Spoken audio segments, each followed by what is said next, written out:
404 is the error on the internet. That's why I went with that. Oh, you're very funny. Okay, we're live on all platforms. If you're listening on the rant right now, do me a favor. Go on your Twitter and tweet at Wizards Podcast. I don't think anybody listens on the rant. Me and Tony kind of had this conversation. What? We're doing this again? No. I'm not slamming the rant. We're very grateful that they give us a platform to broadcast our program live every Monday night. But I'm not sure how many people listen to internet radio in 2021. I would think that a lot of people do. Like, I know when Turnbuckle Throwbacks is on Fridays, a lot of people join in the chat room there. Those are called sympathy listens. Wow. You do that to our boy Jay? How dare you? Look, Jay is just collateral damage at this point. All right. What? I thought Choppy was collateral damage. No, Choppy is Choppy's feet are collateral damage. Fucking ghoul. He should have been Samoan. He could have fucking climbed coconut trees with them fucking things. But if you're listening on the rant, all right, at Wizards Podcast, I want you to tweet at us. I just want to know you're listening. Tell me you're listening on the rant, just the rant. If you're watching on Facebook or Twitter or Twitch or Facebook, did I say Facebook? YouTube? I don't know. We're everywhere. And if you're on AOL Instant Messenger, you can give us your ASL as well. Oh, please, yes. Old school, baby. We got a jam-packed show tonight. We got PRIMETIME Dontae Smiley joining us in a couple minutes. We got Wrestle Kingdom to talk about. We got picks to talk about. I have to, unfortunately, talk about picks. Why do you say unfortunately? Why? Oh, yeah. We'll get into it. I'm curious. I don't know, just asking. Okay. We got Hard to Kill. He's moving me around. We got Hard to Kill to talk about. We got me and Kevin went to Dynamite. He's moving me again. You're freaking me out. Me and Kevin went to Dynamite. And Rampage, we had a great time. And there's so much. Mickey James is going to the Royal Rumble. So much wrestling to talk about. Charlie Haas went to the hospital. Charlie Haas went to the hospital. The Charlie Everybody's Hospital. Going places. Oh, my coffee almost went over, you fuck. Tony almost knocked his coffee over. And it's all coming next. It's coming. Coming. Goddamn, coming. It's all next here on the Shining Wizards Wrestling Podcast.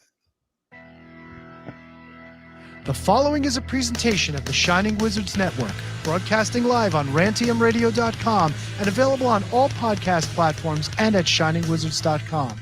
Follow us on social media at Wizards Podcast. Check out our merchandise at merch.shiningwizards.com. Do your Amazon shopping at amazon.shiningwizards.com and become a Patreon supporter at patreon.com/wizardspodcast. As always, we thank you for your continued support. And now, enjoy the show. This is Tito Santana, and you are listening to the Shining Wizards. Arriba! What's up, fuckers? I love the big package. And he's got those smelly balls. What the fuck are you talking about? Fucking loser. Fuck the Shining Wizards.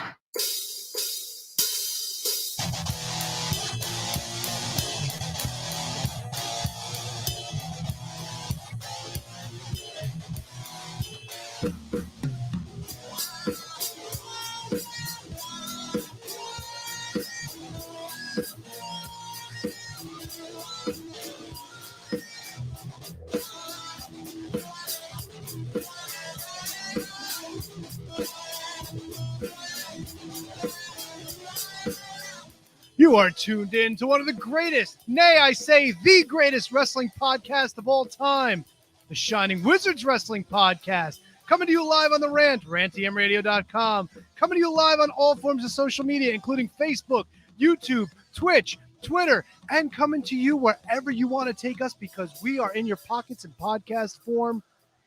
But now, forget about all that. It's episode 567, and it's time to do some wrestling talk. And some talk about wrestling.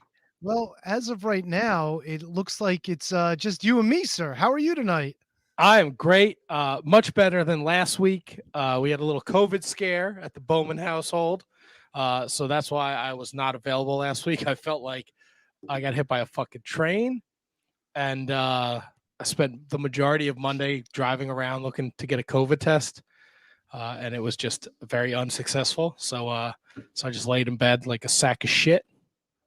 And my wife came home and you're still in fucking bed.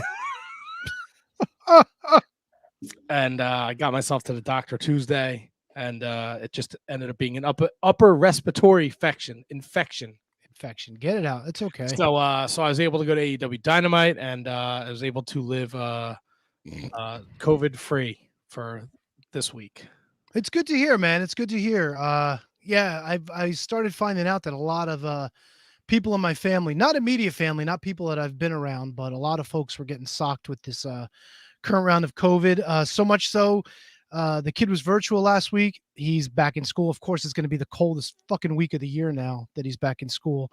But went back to the office today for the first time in 3 weeks, and should have stood home because it was me and like one other person in the office. And I was like, fuck this, I'm out of here. So yeah, things are a little strange out there, but that's okay because Matt and I are going to bring you the meat to meat. The one that go meat to meat. Oh, meat to meat. Well, thanks to Kate. Oh, Kevin made it. Never mind on the meat to meat. We got the full squad in the hizzy. I don't know if this is going to work without a video picture there, Kevin. We know what Kevin looks like. Kevin's a handsome guy. What won't work? Well, I don't know if we're going to have to work on you not talking over each other if we can't see you. Kevin, it's cool. It's cool. Don't think that'll be a problem. It's so funny when Kevin talks, like the little halo around the Shining Wizards logo like kicks in depending on how hard he hits his words too. It's kind of neat. Yeah. Well, thanks to Kate the Great for filling in. You guys crushed it last week with John Alba, and that Matt Hardy podcast is a fucking great listen. Great listen. Yeah, John Alba's good people. It's a shame he's friends with Kate. That's all I gotta say. Wow. What? She's been stirring up some shit on Twitter. I heard she's got the Block Brigade out on a few people. I don't know exactly what happened, but you know, who's got time for that? Seriously, ain't nobody got time for that. I ain't got time for that shit. You know what we got time for though? Dontae Smiley. Look at that. Yeah! Look at that. What's going on, y'all? Dontae, how are you tonight, man? I'm doing well, doing real well. Now look at How about yourselves? True professional. Championship belt right behind. Look at this.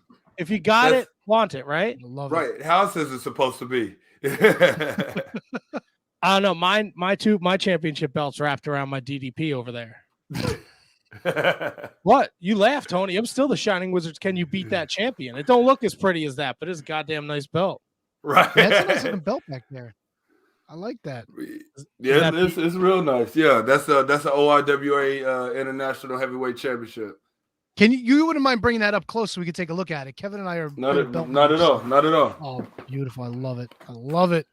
Look at that, dude. That's beautiful hardware right there. Yeah, nice white leather.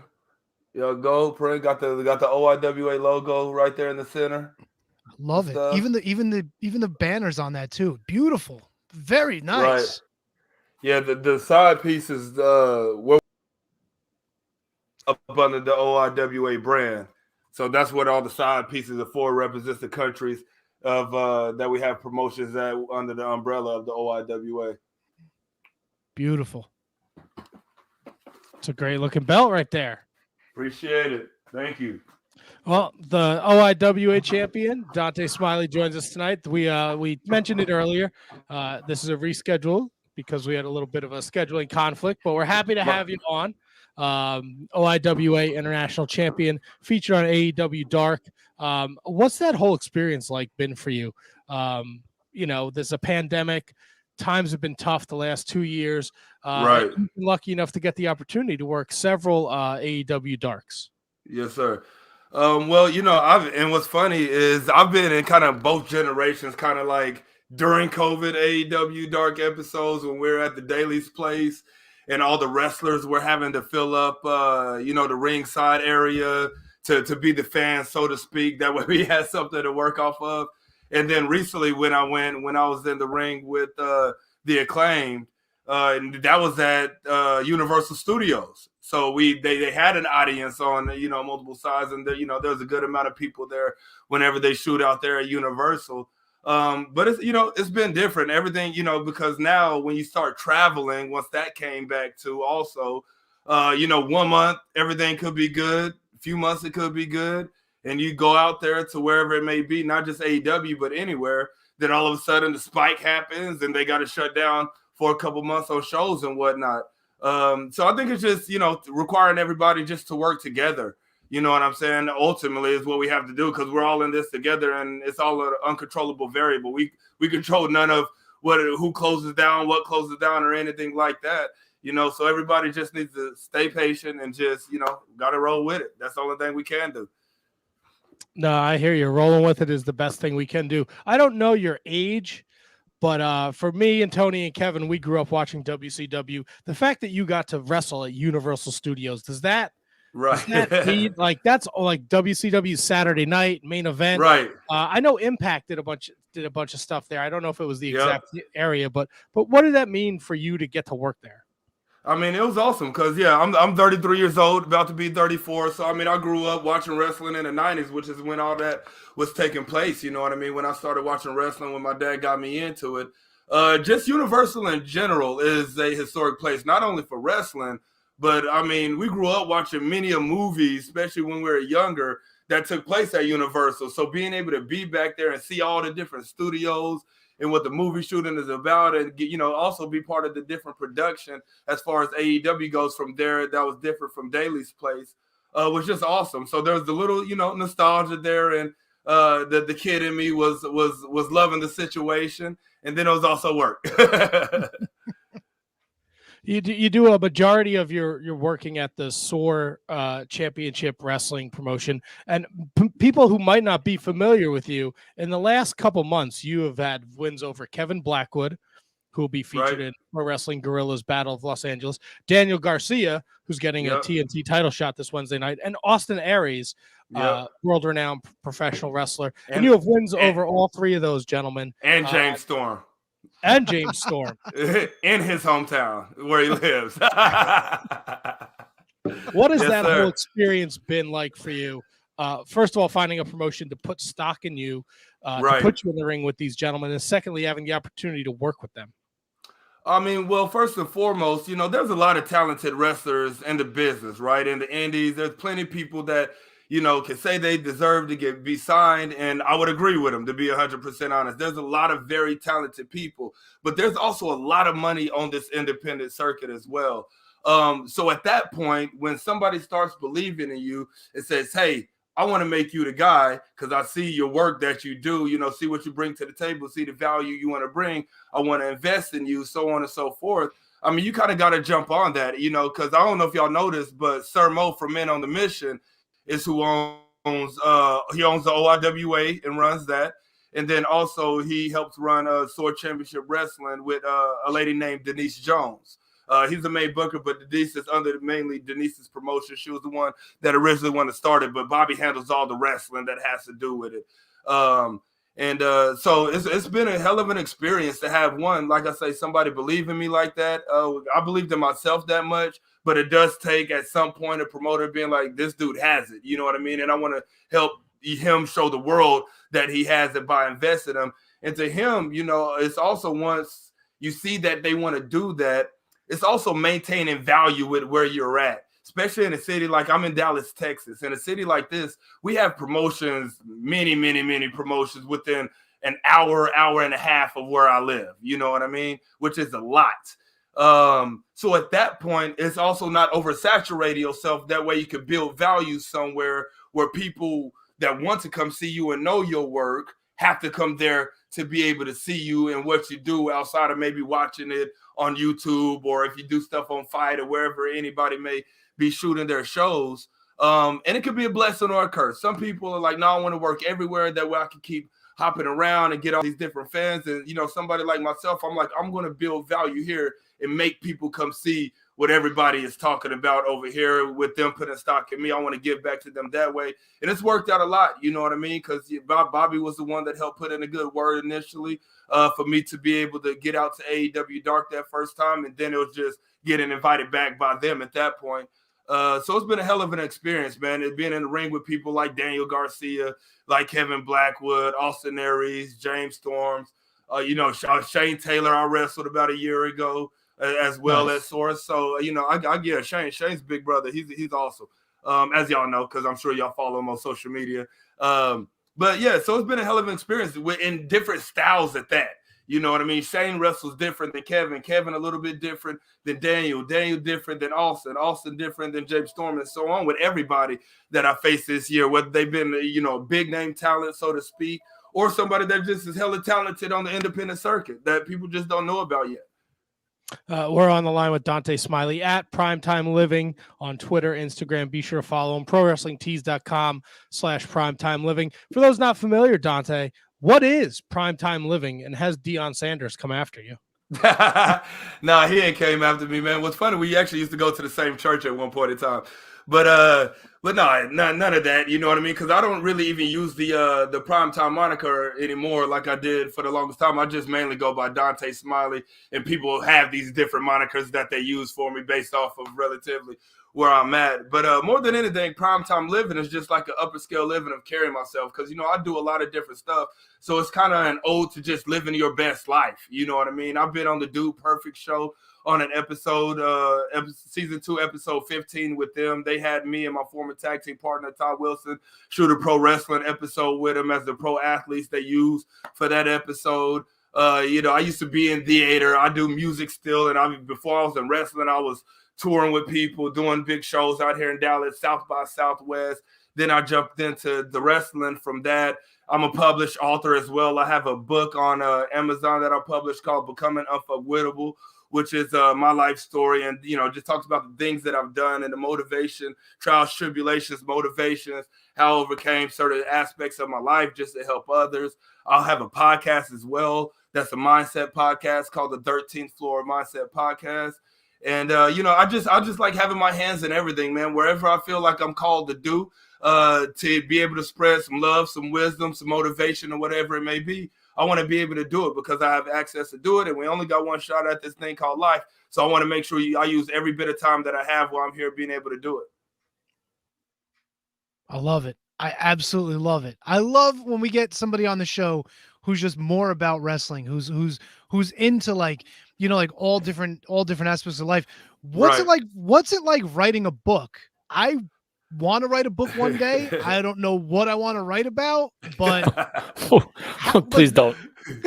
I know, write a book. I want to know what you're going to write about. Listen, when I find out, we'll both know. I mean, it is what it is. So like, how do you reach that point where it's like, you know what, I'm going to write a book, or I'm going to go out and perform, and do music and stuff like that. Like, like what's the mindset? Like, what goes into that? Do you just wake up one morning and go, you know what, today's a good day to write a book? Like what's the thought process there? I mean, kind of, but not all the way. So I have my own business also. I have a personal training business online and in person. I coach a lot. I actually used to train Mark Quinn from Private Party at one point in time. He was on my training program.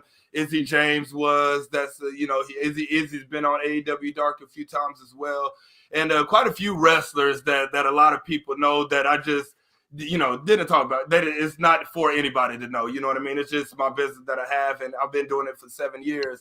And so I'm part of some business masterminds, and I do public speaking. So I'll go talk at different masterminds, doing motivational speeches and this and that. And one of my mentors in the main mastermind that I'm in, called Apex Entourage, his name is Drewby Wilson, and I was in his office getting ready to fly out before I faced James Storm. Actually, before I was going out there to Tennessee, I stopped by the Apex office, and I was just because I had a podcast to do, and then Drewby was in his office, so I stopped in.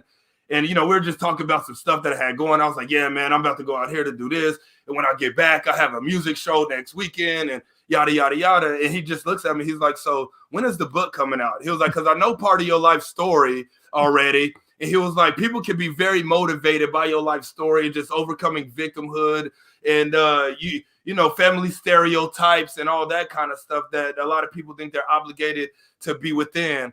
And then obviously all the extracurricular stuff that I do. So he was like, when is the book coming out? I was like, what you mean? He was like, dog, you need to write a book. And he was like, you'll be surprised with how many people will support and buy it. He was like, it's never a right time to be able to do it. So don't ever think that. He was like, you have the story because the story is you. And I know everything that you do. And I've heard a little bit about your past, but going into detail about it, along with talking about how you've overcome it and where you're going with everything when the story still isn't finished. He was like, that'll give you a mode to write a part 2 or another book or whatever else it may be afterwards, even down the line. And he was right. You know, I took that to heart whenever he said that. Because the only reason I hadn't thought about it was because I was like, who the hell wants to read a book about me? Even though I knew I'd been, you know, what I've been through, what I've overcome, and how this wrestling journey went for me. And along with my former music career when I was doing tours, along with me getting back into it over the last 3-4 years, where I started doing shows again and dropping albums on, you know, iTunes, Spotify, and all of that. And he was right, man, because it became an Amazon bestseller. I was actually number 2 in the wrestling biographies, the Dean Ambrose book, because we released on the same day or a day apart. It was either his pre-sale that released the same day as mine or his book release. But regardless, obviously, his ass is going to outsell me, which is totally cool because I was number 2 for a very, very good while and was on the bestsellers list above the Young Bucks books as well at that time. You know what I mean? Which is absolutely awesome. Little old independent Dontae, you know what I'm saying? And so it was a hell of an experience, man, being on that bestsellers list, being, you know, number 1 on the new releases list at one point in time, and being able to bask in that, you know, for a few days while everybody was buying it, while, you know, it was all hyped up and stuff. So I'm just blessed, you know what I mean, at the end of the day, because it was something that could have easily been passed up on if I didn't think I was enough for really anybody cared, even with after talking to Drewby. But I acted on it, as I do everything, you know, and I'm that person where I don't do anything unless I'm going to give it everything that I have to be able to make it successful. I'd rather tell somebody no and not do it if I know I'm going to half-ass it or my heart's not going to be in it, or if I genuinely don't have passion for it, then not, you know what I mean? But luckily, that was something I said yes to. And, you know, I reaped the benefits of it, and so did a lot of people that bought it.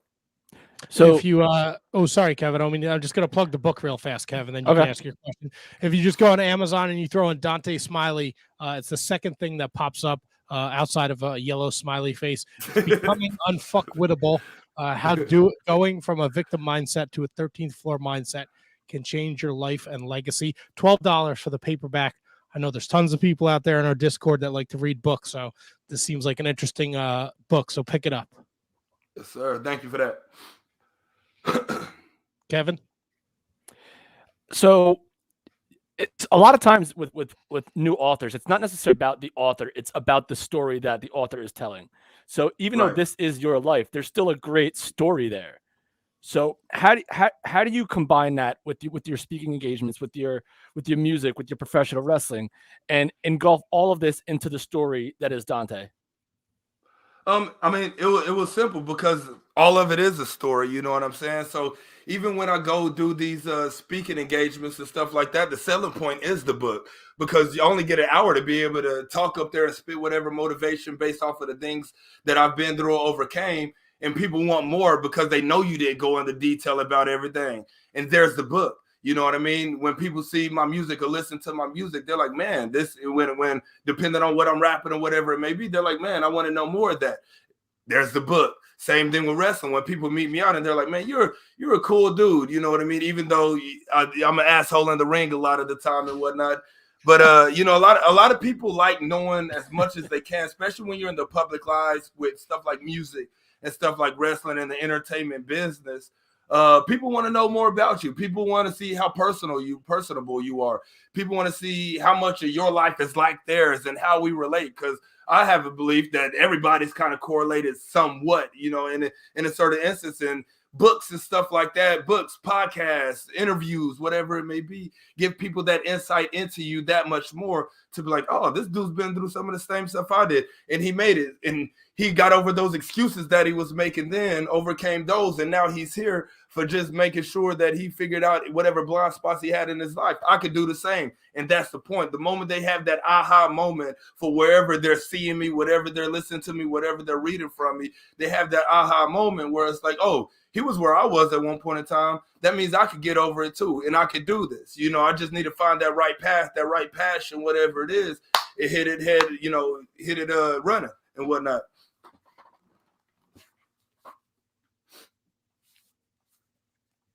What's the best face-to-face feedback you've gotten on either the book or on anything else that you've done in your pretty awesome life?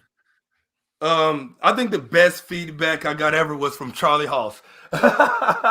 Charlie Haas, so he was watching when early in my tag team career. So I started wrestling in 2014. Early 2014 is when I started wrestling, training, and then I was wrestling by the end of that year, about 6-8 months after training.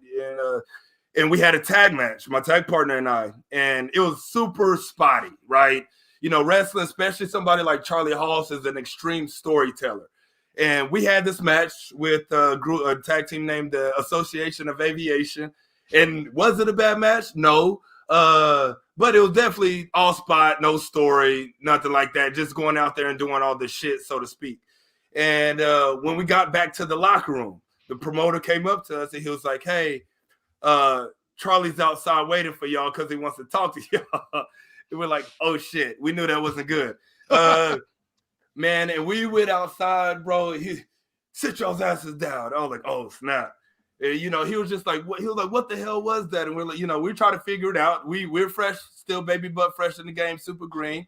And he's like, man, he was like, y'all didn't do anything but with doing everything in there. He was like, nothing y'all did made sense. He was like, y'all told no kind of story. You couldn't tell who the heel was, who the face was, yada, yada, yada, yada, yada. And I mean, he tore into us for a good 10 minutes, rightfully so. But it was the best thing that could ever happen to us, because after that, we paid attention to the detail of what it takes to have a good professional wrestling match rather than trying to show off every skill that we have in a professional wrestling match. And it changed the course not only of our tag team career, but even when we kind of disbanded the tag team a few years ago and started going singles, helped me really hone in on the little aspects of what makes a match that people really love and people can really remember, that they bask in and feel like they're a part of, and make them eating out of the palm of our hand and whatnot while we're in that ring, suspending reality for them. So that talk was honestly the best advice I've gotten out of any of my careers, any of the things that I've done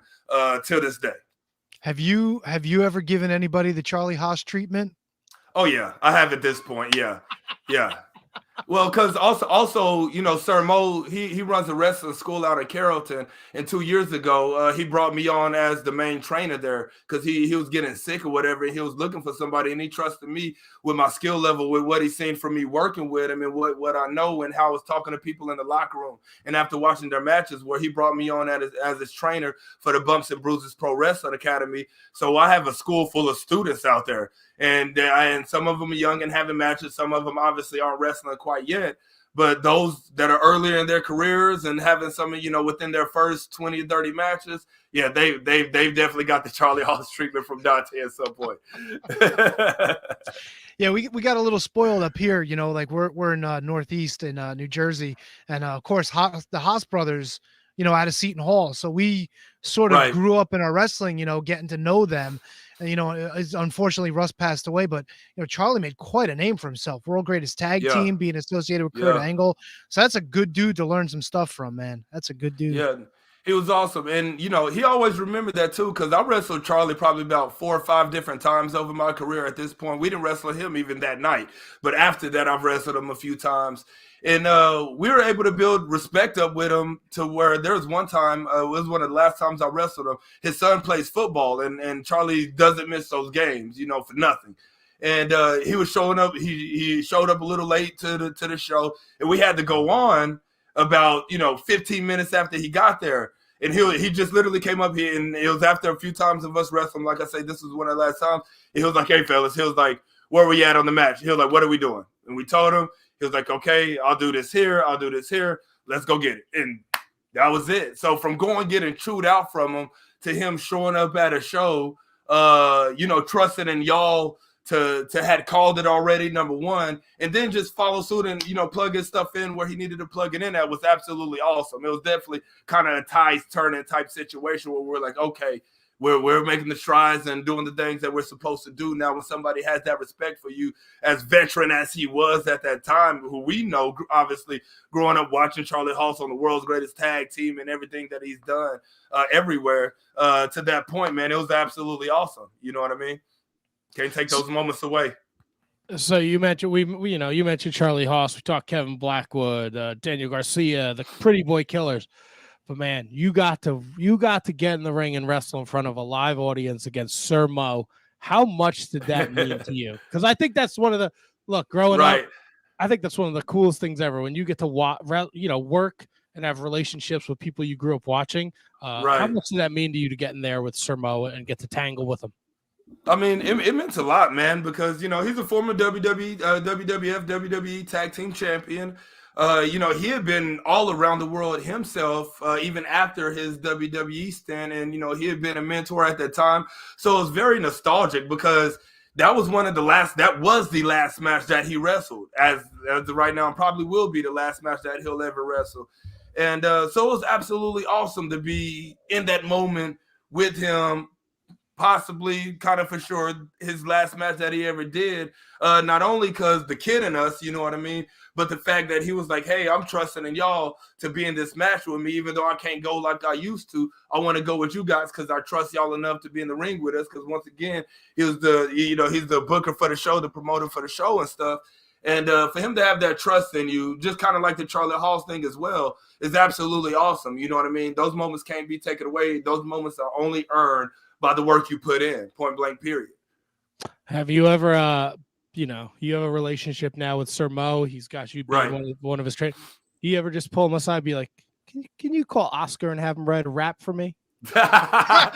No, I mean, Ali, like him and Oscar don't talk that much. There was some history stuff there, so they don't talk as much as they used to. Oscar has been to some shows in the past, but it was like 5 years ago. The last time, I've seen Oscar, which I don't know if that's the last time he has, but that was the last time that Oscar has been at one of the short shows, for sure. But yeah, and it's funny just hearing all those old stories on him, Mabel, Oscar, and whatnot, because, he loves telling it.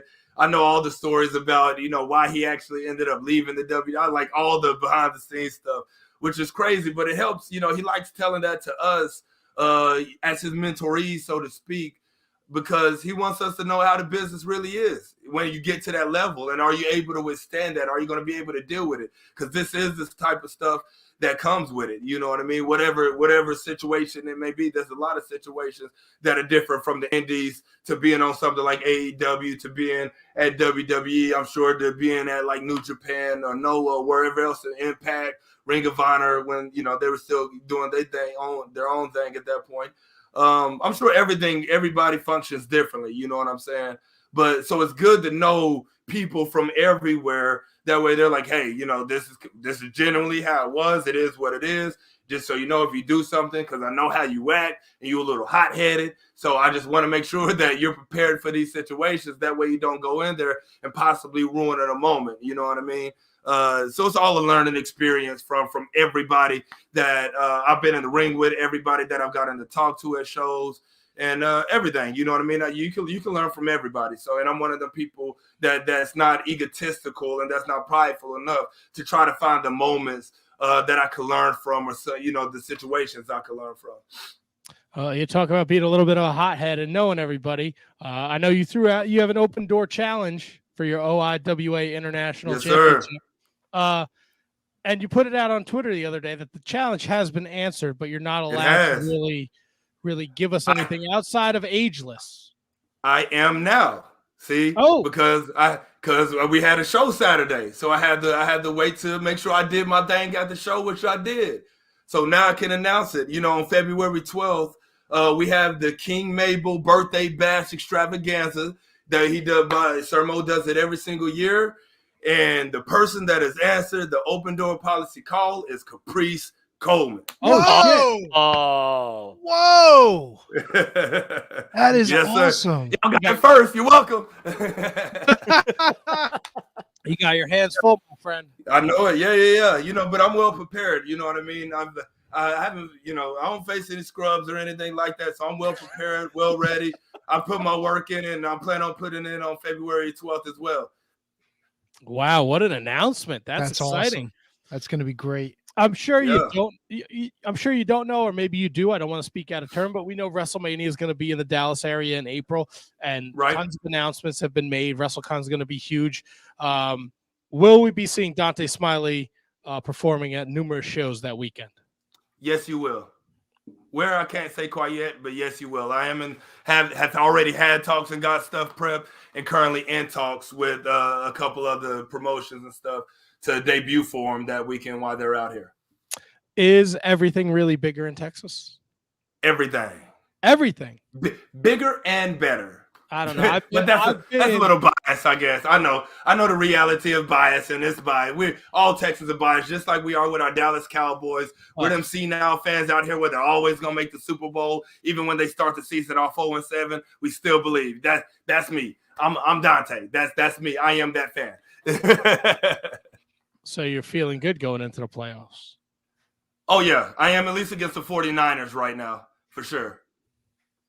You get mad at Charles Barkley calling the women of Texas big women? You remember that, dude? I went down a YouTube rabbit hole the other day, and it was like 45 minutes of Charles Barkley just like insulting Houston women. I couldn't stop laughing. And Shaq was no good either because he kept egging them on. You know, he's like, "Hey, you tell me about those Houston women? Oh, they got big women down there."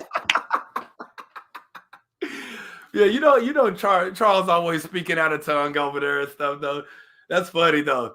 I love it, man. That's those funny. days, like 80s, 90s NBA, man. Like that was my NBA when I was growing up, and just every team had characters like that, man. You knew who all the stars were on all the teams. Right. You know? That was magical stuff, man. No, it's gonna be great. Yeah, I love Charles, man, and he's one of them players that I'm like, damn, bro. Like, I totally wish he could hit him, Iverson. Are like the two top players on my list where I'm like, I wish they could have got one.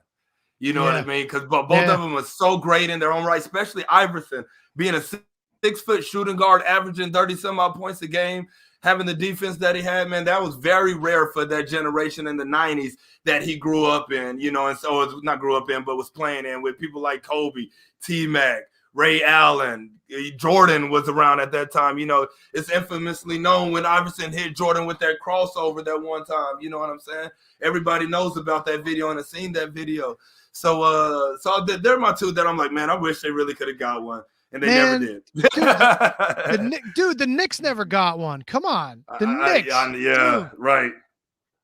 I know, I remember that season. The Knicks were on fire.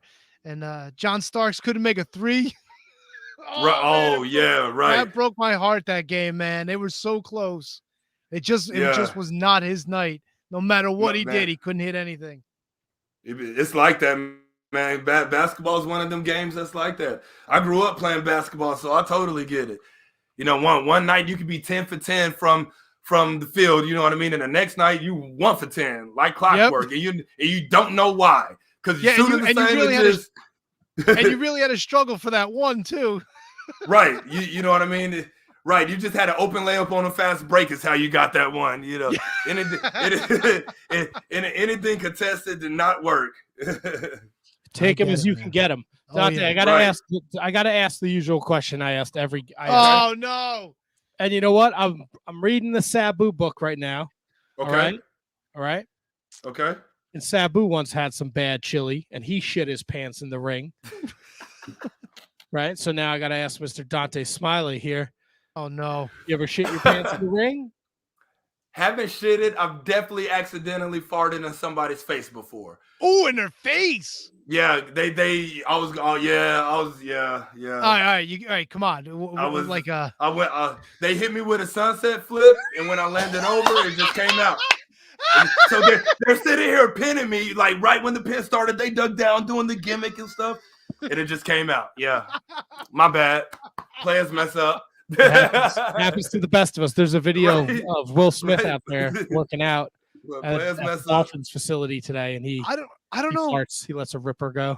I don't know if I ever told the story. Somebody put me in a Boston Crab once, and I farted on their lower back to get out of it. Damn.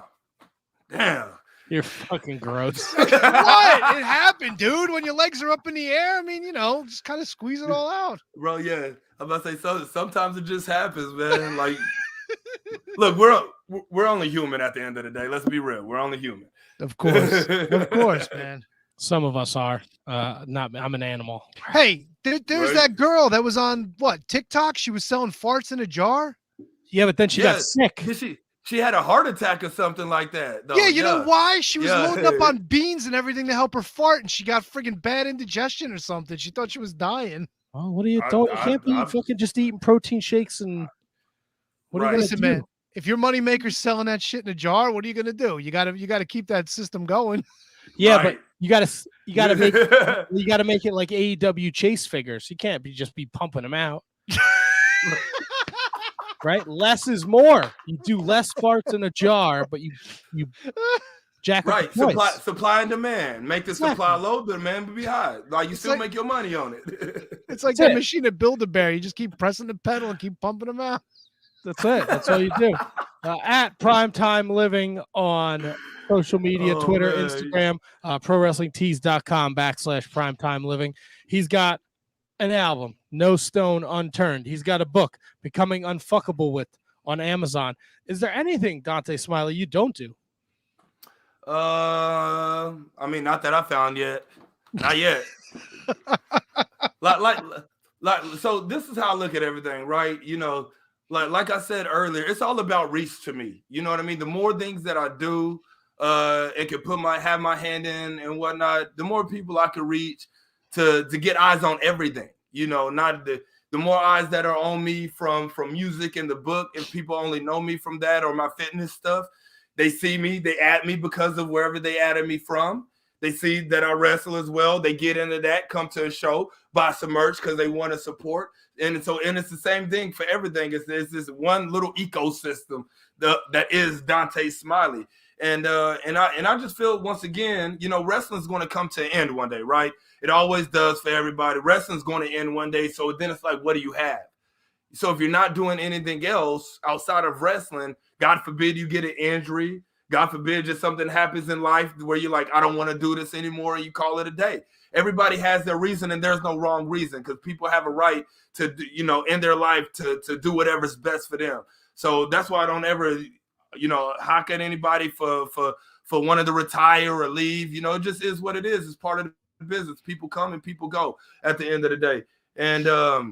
And so it's just, once again, my ecosystem, the more reach that I can have. So when this wrestling stuff is done, I still have everybody for all my other ecosystems, be it music, be it books, be it speaking, be it fitness. They're still there for that.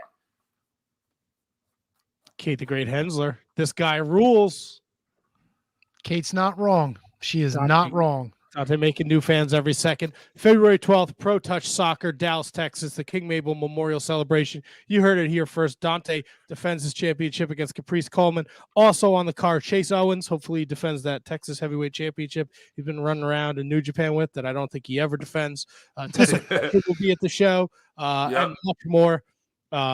Be sure to check out SOAR. Dontae, before we let you go, is there anything else you'd like to leave the fans with and us with? No, man. I mean, I just want to tell everybody to be open to everything. Wrestling's in the best place it's ever been in. You know what I mean? People, everybody especially with this open door policy, is seeing different people that are signed from different places everywhere. And everybody's question with all of this was, is WWE going to do it? You know what I mean? And lo and behold, this week they did it. Yep. With the Impact Women's Champion and Mickie James. You know what I mean? And everybody was like, okay. She's defending it this coming up weekend, which was on Saturday. So they're like, if she loses it, now there's a skepticism that contract stuff might be odd or, you know, whatever it may be. But she won. You know what I mean? So now we know it's real, and I think it's absolutely awesome. It only benefits everybody. It only benefits the professional wrestling business at the end of the day. So make sure y'all start following SOAR, especially on any social medias, first and foremost. Also follow SOAR on YouTube. I have my own YouTube channel, SOAR Championship Wrestling. Mine is just under Dontae Smiley. Follow OIWA, the OIWA on Facebook and Twitter, and just be in tune with the whole ecosystem that we got going on here, because we got a lot of good wrestlers that come in here, not only that I wrestle, but that are just on a roster as well that people don't know about quite yet. Especially one women's wrestler to look out for is the Diamond Queen, Evelyn Carter. She's one of my managers. She's been with me. She got injured about a year ago. She tore her ACL, and she had just came back. And on the first night that she came back, she pulled the title. She pulled the China, where she dropped the women's title that she had and went for the TV title that SOAR Championship Wrestling had and won it. So she's a woman that's holding our TV title right now. and whatnot, which is absolutely awesome. Then that's Evelyn Carter, my man D'Anthony Price, Dean Fleming, who was on AEW recently, Nate Lawson, who I just had a last man standing match with. Clayton Bodine Nelson is a good wrestler that we have here. So there's a lot of people that we have that a lot of people don't know about. So make sure y'all go to the YouTube, check me out, check everybody else out, follow Soar, and stay in tune with everything, because a lot of people are about to be a lot of places here soon. Beautiful. Oh, Dontae, it's an absolute pleasure finally getting you on the show, getting to talk to you. Definitely, thank you. And we look forward to having you back on in the future to talk about all these fantastic milestones you're going to reach at some point in your career, because I think you will do it, because you seem like you're a super successful, motivated young man. Thank you. I appreciate it, brother. It's been a blast. Thank y'all for having me. Thank y'all for working with me. My bad on that time situation that first time. I apologize, but we got here. You know what I mean? That's all that matters, man. We figured it out. We got it. Yeah. Thank y'all. Dontae, have a great night. Dontae. Have a great night. Y'all as well, brothers. Have a good show. Thank you, sir. Thank you. Prime Time Living on social media. Make sure you give him a follow. And Soar Wrestling is Soar1 Wrestling on the Twitter machine. So make sure you check that out. Give them a follow. Keep your eyes on Dontae and his crew down there. They're doing great things. You're kissing it. Don't kiss it. Don't kiss it. That's what Brett does before every match, and then eventually you lose it. I kiss it before every match, and I've won all of them still. So we in good territory right now. All right, don't easy. Don't. All right, come on. All right, brothers. Y'all have a good night. Thank y'all. Dontae, thank you so Dontae. much. Thank you, brother. Be sure to follow him at Prime Time Living. Yes. Kate thinks he's a genuinely rad dude.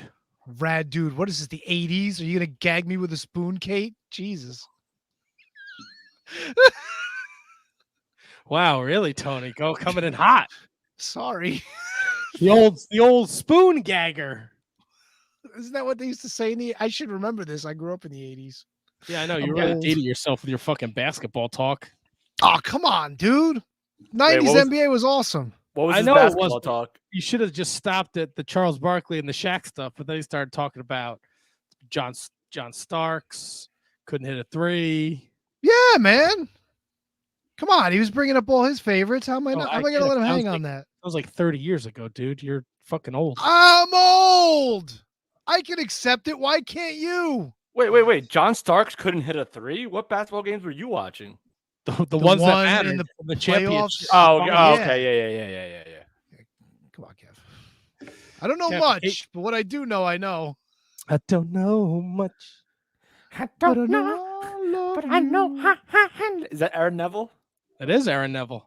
I don't know much. Kev, what pay-per-view did he sing the national anthem at? Oh God. Oh my God. It was either, I want to say it was like a SummerSlam, but it was definitely a Mania. I thought it was a WCW pay-per-view, wasn't it? I think he did both. I want to say it was like SummerSlam 94. I don't remember. Aaron Neville. I don't know.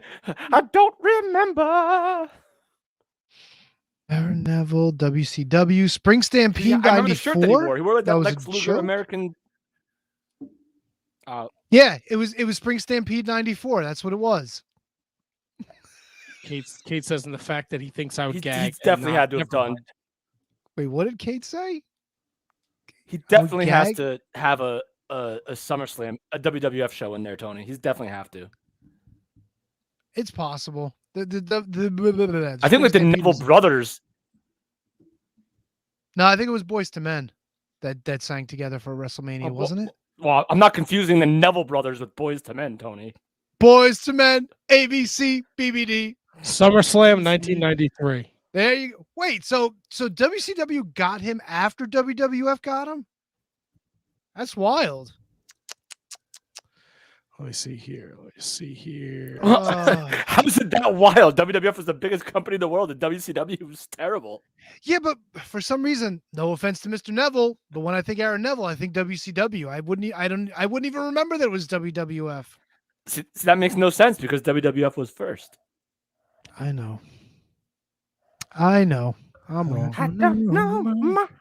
But you know what I wasn't wrong about, boys? Oh, Let's get this over with. Yes. Can we please? Can we? I have to play my Please. victory music because it's probably the only thing that's not going to get banned on here.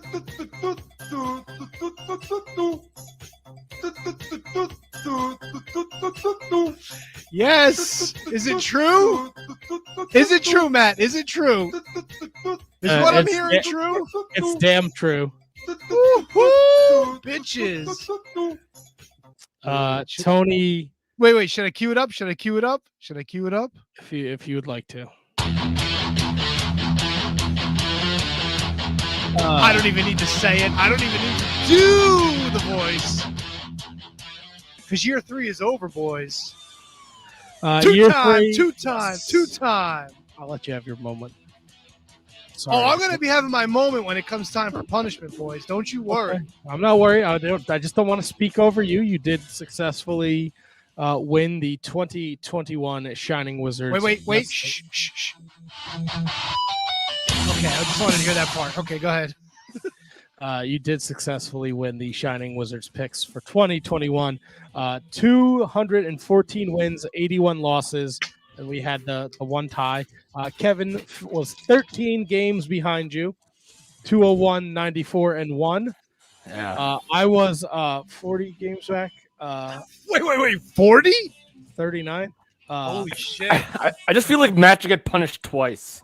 At 175, 120, and 1. This was the last week of picks. We picked Wrestle Kingdom. We picked Hard to Kill. For the weekend, Tony went 15-8. Kevin went 11-12.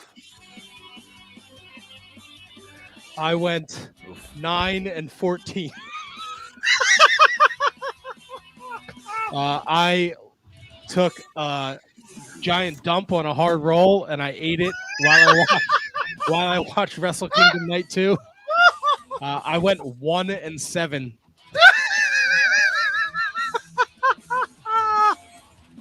What were the 1-7. What were the Wrestle Kingdom numbers? Tony and Kevin Night 1 went 4-3. I went 3-4. Night 2, Tony went 5-3. Kevin went 2-6. I went 1-7. And then at Hard to Kill, Tony went 6-2. Me and Kevin went 5-3. Yeah. Well, once I knew that we were mathematically eliminated, I was like, you know what? I'm gonna go balls deep. Even though I didn't go as balls deep as I wanted to, I did pick Mickey James to retain, which he did, which you guys talked about, and I picked Cardona, the broski with the Moski. You did, and we'll get into Hard to Kill talk a little later, Kevin, because Tony didn't get to see that. But I also have numbers for the year. Oh, I love this. I love when he says this. So Kevin dominated. He didn't dominate, but Kevin took the WWE picks. That's right. He had 2 perfect picks. The Royal Rumble, the Royal Rumble and Fastlane. Kevin went 6-0 at the Royal Rumble. He went 7-0 at Fastlane. And he finished the year at 71-19 for WWE pay-per-views. Just the WWE, not NXT, just WWE. Tony, WWE expert, came in second. He also threw up a perfect at WrestleMania Backlash, going 6-0. And he went 68-22 on the year. So only 3 games behind Kevin. What a stupid name. I continued to suck shit. I did have a perfect at the Elimination Chamber. I went 5-0. But for the year, I was 59-31 at WWE picks. Wait, what was your number? 59-31. So I was 12 games behind you, Kevin. That's right. In WWE. NXT, we're all pretty close. Kevin and Tony both went 25-5. I went 22-8. That's some pretty good numbers from all of us for NXT right there. Yeah, we all went 5-0 at TakeOver 36 as well. AEW, you would not know that I do an AEW podcast. Tony and Kevin went 30-9. I went 24-15. There's a theme here, people. I suck at this. But I did go 10-0 at All Out, so I can fucking pat myself on the back there.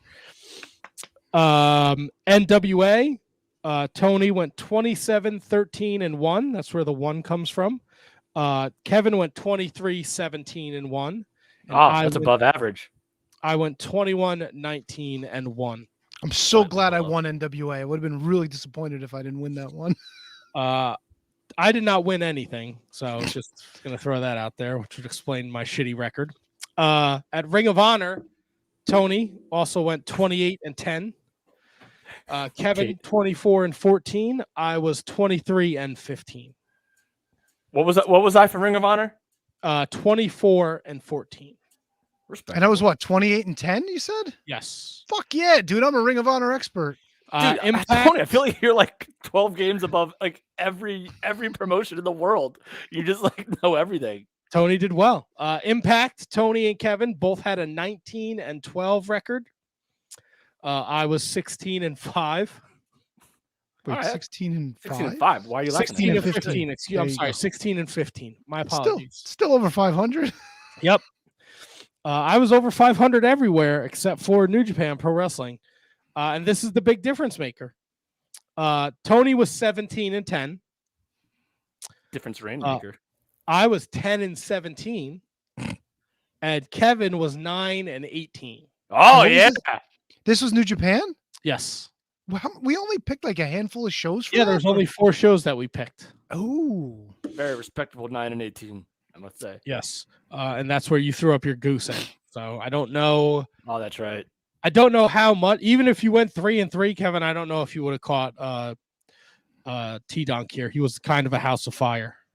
Well, if I swept that show, that could have given me the fire that I needed, the momentum that I needed to have more faith in my picks, and could have. It's all momentum. It's all a big ball rolling. That's it. That's what it is.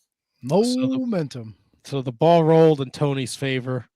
That's gun. We all went perfect 3 times. 1, 2, 3. 1, 2, 3. 1, 2, 3. And yeah, Tony is the victor.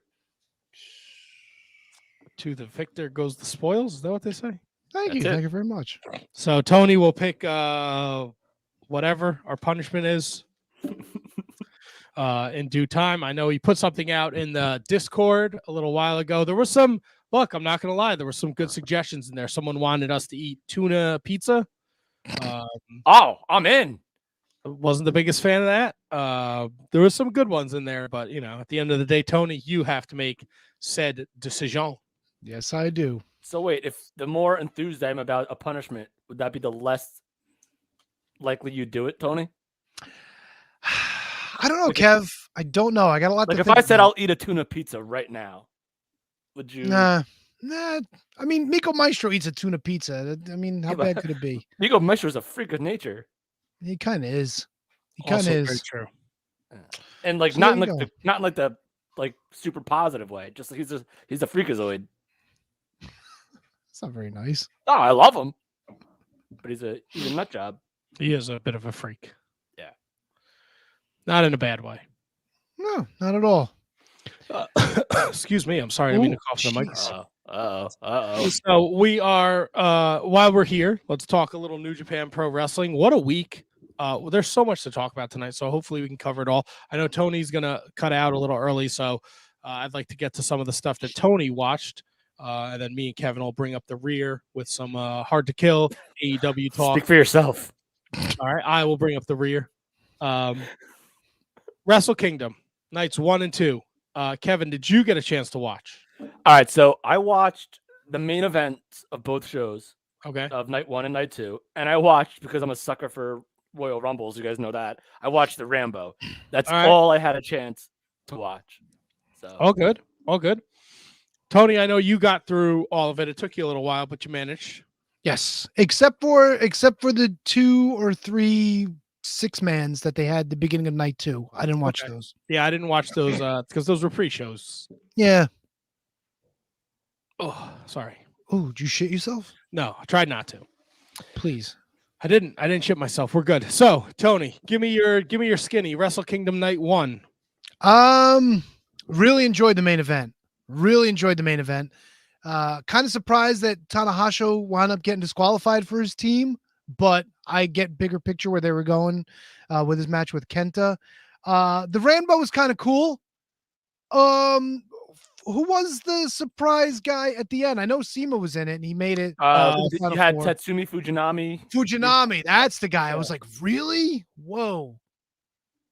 Where did they pull him from? I didn't realize he was still active. He wrestled. I think they mentioned it because I watched the American commentary. They mentioned it that he was a part of Liger's farewell tour. I think he may have wrestled a match or two on that. You're right. I remember that. But Liger retired a year ago already? I think so. Yes. It's been a while. Yes. It's been a while. Did the commentary seem about a second behind to you, like either one of you guys? Because they were. Yeah. Okay. They were. I mean, they're in the States. He's probably in like a studio. Kevin Kelly's in a studio like yours, and that Chris guy is in. Chris Charlton is in Japan. He's in Japan, but was he there? No, but Kevin Kelly was in the States. Yeah. Now they were doing this commentary live as the show was happening. That's my understanding. Because I did not feel good, and I easily could have stayed up to watch live, but I didn't. Yeah, I wasn't going to do that either. Trying to think about what else. Dude, the main event was awesome though. Shingo, for as much as this became the Okada show, 2 nights, Shingo deserves all the credit in the world, man. He carried the company on his back like the second half of the year last year, and he was beating the shit out of people. His match against Jeff Cobb at last year's Wrestle Kingdom was one of my favorites in my top 10, and deserved to be the champion, and he was great. His match with Okada was awesome. Trying to think what else was the tag title match too. It was Goto and was it Yoshihashi? Yes. Great match. Love that match. This was the night that Evil wrestled his singles match. Let me tell you. Go ahead. I do want to cut you off. The first half of this show did not feel like a Wrestle Kingdom at all. The show it didn't. Show and Yo was so flat. I thought it was so much more out of that, especially with their backstory, them being a tag team and them splitting up, and it just felt so flat. But not the worst match of the 2 nights. I'll get to that when we get to night 2. God damn it, fucking Evil, House of Torture, Dick to Go can straight up fuck off. You know what? Evil's title win night 1, I hated. The match where they screwed over for the 6-man in night 2, I didn't mind it because it was like straight to the point and it ended the match. There wasn't a whole lot of buffoonery going on there. But that first match with Evil, that first night, oof, I was pissed off, man. Tony, when was the last time you saw a bad Big Tom match? I couldn't think of one. Exactly. And then they give us this. I fucking hate the House of Look. I was the biggest fucking Evil mark when he won. I thought it was brilliant booking. It was a swerve, bro. I was all in, right?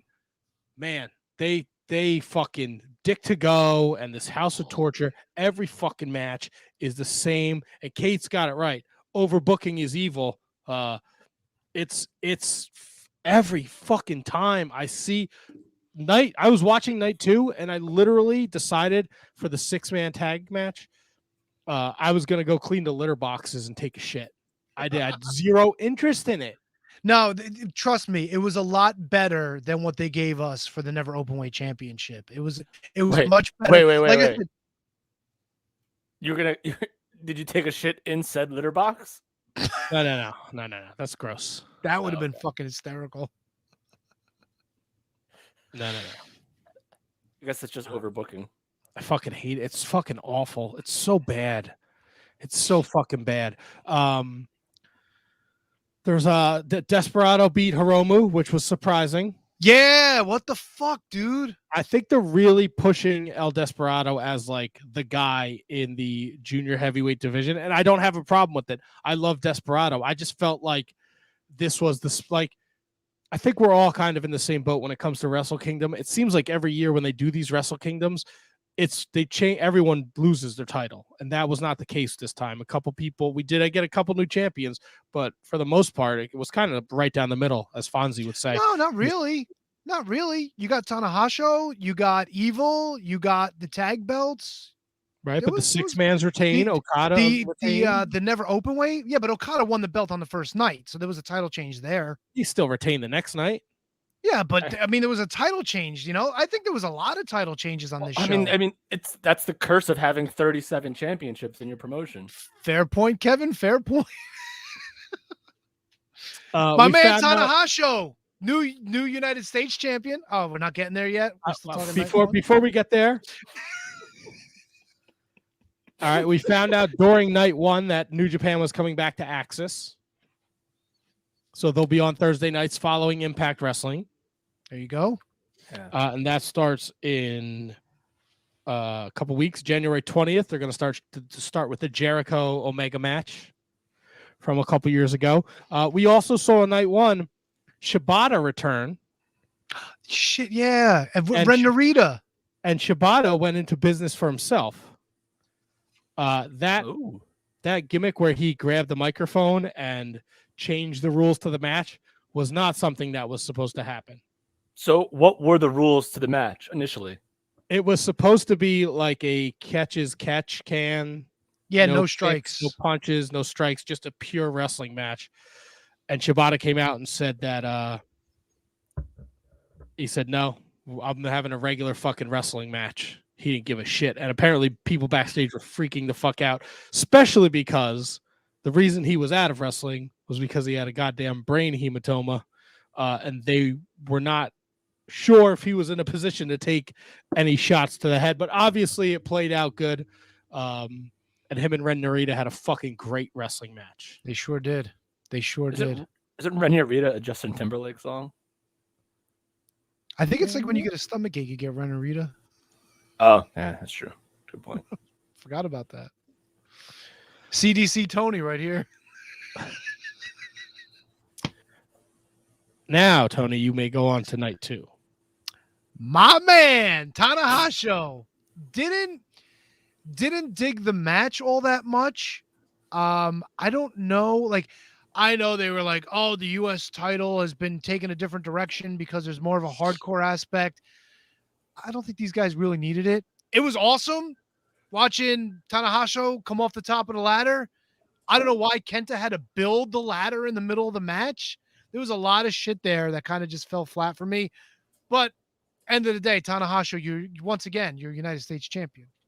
Awesome. Yes. I read that a lot of people were Kenta and Tanahashi were not happy with this match because the instruments that they needed were moved, which is why there's so much of them searching under the ring for the weapons because they weren't where they were supposed to be. And it did not help that Kenta had to put that fucking ladder together. Yep. I'm like, he's tightening bolts. I'm like, what the fuck is he doing? And you ready for this laundry list of injuries that Kenta sustained? Oh shit. No, I'm ready. Yeah, but dislocated left hip. Ooh. Broken nose, tendon damage to his finger, and his back was all fucked up. Yeah. So the broken nose was when he pancaked, didn't he? And he hit the when he hit the garbage can, and he was fucking bleeding all over the place. Whoops. Now, the match that I couldn't fucking stand. Great O'Khan is not good. Holy fuck, he's not good. Dude. He's great. He missed so many spots, dude. Oh my god, it was bad. It was bad. It was rough. Tony, and I want to like Great O'Khan. I want to like him. I can't, dude. I just can't. Tony, where were you on the Naito Jeff Cobb match?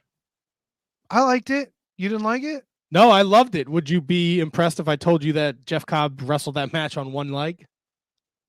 Oh, he had both legs. No, but he hurt his leg during the 6-man, but he went out and he worked the match hurt. Good for him. Good because he did all his fucking power spots. He's a fucking hoss. He's a fucking dude. And what I don't understand is I think he's only got does he have any wins in the Tokyo Dome? I think they were saying something like he only has one win or he hasn't won. He's never won at Wrestle Kingdom, right? Let's see. He lost last year to what? Oh God, fuck. Oh, it was your match, Shingo. Yes. It was Shingo, wasn't it? Yeah, it was Shingo last year. And I don't know about the year before. I know he beat Ospreay at the Garden. Yeah, but I'm talking Tokyo and that Dome. Yeah, I think last year was his first year at the Wrestle Kingdom. He might have been in a Rumble a couple years ago. I have to check. maybe. Were you surprised that Minoru Suzuki won the King of Pro Wrestling trophy? Oh, and how awesome was it to see CIMA in a fucking New Japan ring? That was cool. Did they change the name of the company he's with? Who? CIMA. He used to be with OWE, no? Yeah, I think he's still in OWA, and I think there's another one that he's a part of. Because I can't think of it. Whatever it was that they kept showing on the screen for him. I don't know if that was a new promotion or what the deal was. But his boys were out there. The Stronghearts made the appearance with him. Of course they did. Of course. Yeah, Minoru winning was a surprise, but I kind of like where it's going to go with Yano. You could already see that, like, coming down with when he handcuffed him to the ropes and shit to get away from him. And they kept touting that Minoru is going to have like these crazy matches now for the King of Pro Wrestling Championship. So it's interesting. I'm in on it. What'd you think of the IWGP Junior Heavyweight Tag Team 3-way with El Fantasmo, and they finally got his boot off of him? I like the booking. I like it that they disqualified the team and took them out of the match. It was something different. It was cool, It's just weird that the rest of the match only went about 2 more minutes. But then you're also thinking like, oh, if these guys were still in, maybe the teams could have like used that to their advantage and get screwed over. Like, because it changes the dynamic of the match. I like the booking, but there's a lot more of strategy that goes into it where it's 3 teams as opposed to 2 teams. You know what I'm saying? Yeah. But I enjoyed it. I thought it was cool. So I had picked, I think we all picked, no, I think Kevin picked the Flying Tigers on this one, and I think he got it right. Tony picked the Bullet Club, and I picked the Mega Coaches because the story they were trying to tell was if Taguchi doesn't win, because he wants to be the 69th IWGP Junior Heavyweight Tag Team Champion, that he was going to maybe retire. And they kind of teased like, who doesn't? A Taguchi Rocky Romero dissension there at the end of the match. So I was interested to see where they were going to go with that. Did you like the Stardom match? Yeah. The hard part was, it's like when they're explaining the match, they're like, these two just wrestled each other and, like she beat her for the title and now they're partners because all they did was draw straws to see who was going to be in this match. It was okay at points, but an awful lot of fucking setting up moves just to do moves, dude. Like all right, everybody gather around. She's going to jump off the top. It's like, come on. You got to have a little bit of like, spontaneity and shit. I feel that happens everywhere though. Yeah, but it was kind of blatant too. You know why? Because this was a special attraction. This is the first time they were actually on the show, right? Like they've always been pre-show up to this point. So I don't know. This is like this is your first big chance to shine. All eyes on you. And it was kind of like, I don't know. I enjoyed it. I did not think it was terrible. I mean, except for the stuff where they were planning I don't know. It just seemed like too planned out, Well, they got to get their shit in, and they only had like 9 minutes. So, well, sometimes you're better off leaving that shit in a litter box. Good point. Good point. Like the fucking every House of Torture match ever. And then Okada successful against Ospreay, a fucking unbelievable match. Okada continues to be arguably the best wrestler in the world, back-to-back nights. And then post-match, it looks like we have our first challenger, and that will be Tetsuya Naito. What did you think of Okada's promo at the end of night 1 after Ospreay was talking shit to him and he called him a fake champion? That was the only thing. Like, I don't know. I know Ibushi doesn't really speak English. I don't know how well Okada speaks English, but hearing him just say like, "Hey, fake champion, I'll see you tomorrow," I thought it was funny as shit, dude. And Ospreay lost his mind. Yeah, well, he probably wasn't expecting that. It was so cool. It was so cool. So let me ask you this: so they made a bit at night 2. Naito came out and said that he wants to be the first in line for and they were making a big deal that these guys never fought before. Is that true? That can't be true, can it? It's not true. They've wrestled many a times. That's what I'm saying. So why would the announcer saying like? I guess there was the translation. Like maybe I'm missing something, but I really thought they were saying like this was like a dream match that we've never seen before. No, they definitely didn't see that. They wrestled last year at Wrestle Kingdom. No, that's what I'm saying. That's why it was very weird.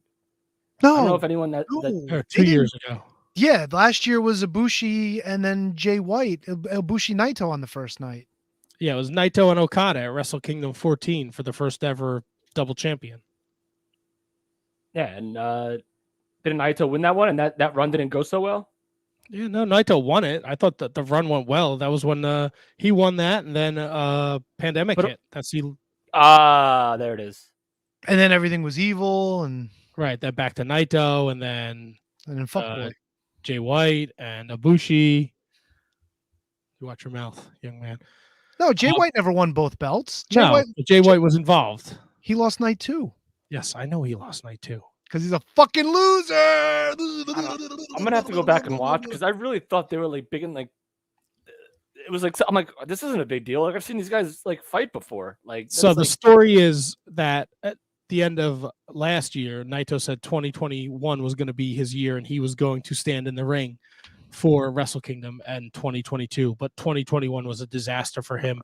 He was hurt. He lost a lot. So the story they're telling the redemption story with him. So for him to beat Jeff Cobb and then to come out and challenge, be the first challenger for Okada, that's the story they're telling. So when would that happen? Obviously, it's not going to be Wrestle Kingdom next year. When would it? No, it'll probably be. So February 11th and 13th, they're doing the New Year's Gold Series. They have the 50th anniversary show in March, as well as the New Japan Cup. So I'm going to guess probably February. So is this what the equivalent of like WWE or like American Wrestling would be like? Is this like a filler match? Is this like a no one's giving him a shot at all? He's not going to win. Don't even like you're getting what you're getting.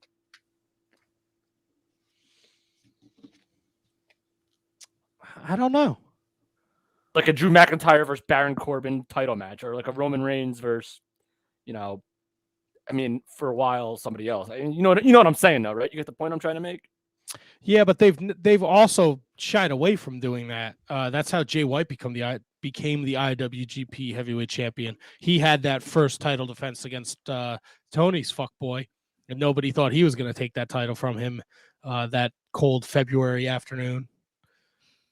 And he successfully took it from him. So you never know with the New Japan booking, the direction they're going to go. Sure, on paper, you would think like, oh, there's no way Okada's not going to beat Naito. I'm sure it'll be a great match, but you never know. You never fucking know. Who fucking knew Evil was going to win, for God's sakes? I think I did. Everything is evil.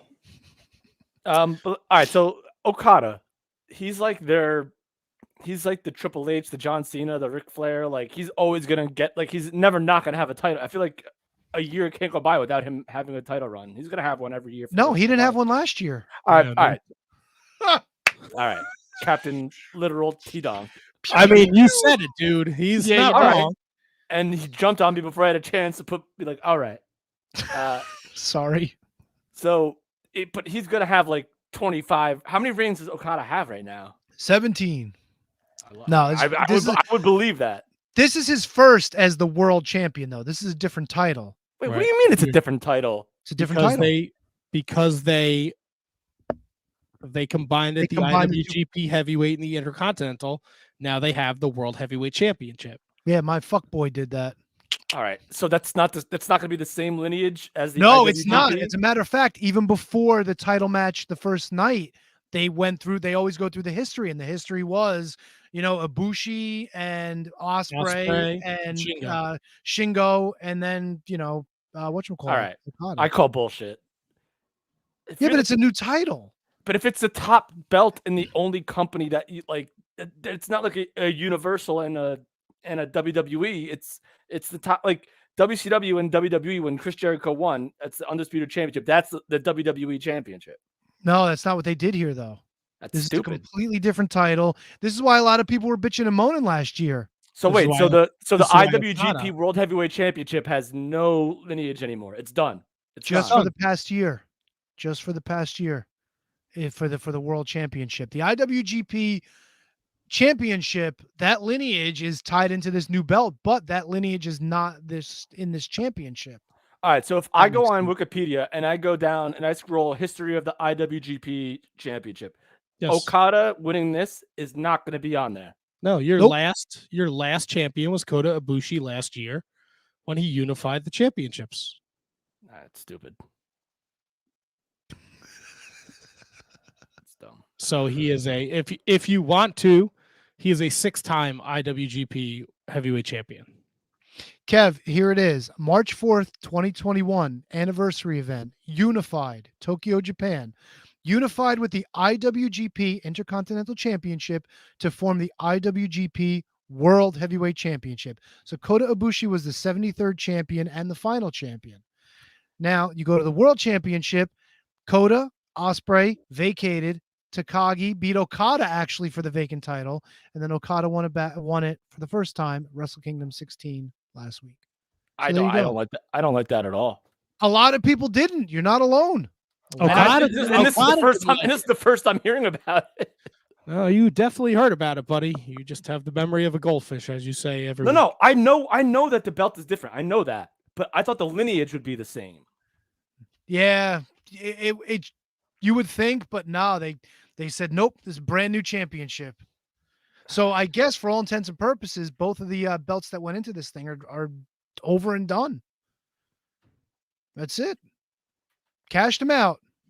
Cha-ching. Cha-ching. I thought it would have been cool if Okada held up both belts. Well, I mean, that's just me. if you remember last year when they did this, Okada was very much against it. And I think No, I meant, holding up both world titles because Ospreay had his and Okada had his. gotcha. And did you notice Red Shoes wouldn't even acknowledge that Ospreay was holding the belt? Yes. Well, That's did you notice that night one, Okada was using the IWGP World Heavyweight Championship as his versus the briefcase that they usually have. I think he's going to be the champion for the better part of the year, and he's going to do away with the World Heavyweight Championship and bring back the Intercontinental Championship and separate them again. It's possible. It's possible. It's a lot of stupid nonsense, but I think that's what's going to happen. I don't know, man. Kevin said it earlier. There's about 37 belts in New Japan right now. I think it's better off that they don't have 38. There's always my head. Just You saying. love it. You love it. But you also had the king of the. You have all these Dream Gate Portal, Ninja Turtle, belts that are out there now. The Texas belt, whatever that is. Yeah, what the fuck is with that, dude? Why is Chase Owens carrying around the old fucking world-class Texas belt? Like, what's the story there? Because he's a fucking heel, and he walks around with a title he never defends in New Japan, but he wants to be recognized as a champion. Oh, so that's not a real belt. It's a real belt. He defends it in Texas. He never has once defended it in Japan. I don't know what's going on here. What do you think of Ospreay walking out with all these other belts? I know he's like the Rev Pro champion, but like the Warriors belt and whatever. He's a champ. Fuck it. Why not? Flaunt it, baby. Flaunt it. Weird. Why is it weird? His fucking thing is he's a cocky heel. He's the fucking champ. He's the belt collector. He's cocky, all right. But that fucking what was it? The moonsault off the top of that cage apparatus thing. That was fucking beautiful. That was sweet. Dude, yeah, and look, let's put this into perspective, right? He has to go over there and he has to quarantine for 2 weeks. And he's probably living off of fucking cheeseburgers and pizza. Then he's got to get out there or main event or fucking venison.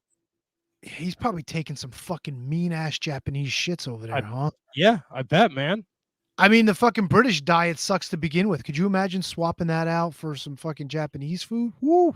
Some raw horse meat, baby. Woo. Give me some of that raw horse meat. Yeah. To put a bow on New Japan Pro Wrestling, I watched New Japan Strong today. I have not been watching. Matt? Kevin? So did I. Woo. Let me tell you something. I watched a fuckload of wrestling this weekend. I watch everything except the WWE and NXT this week. Yeah. Gabriel Kidd and Eddie Kingston was my favorite fucking match of the week. All right. You know I love me some Gabriel Kidd. You know he's my guy. He's my guy. There's going to be a butt though. I think you're overstating how good this match was.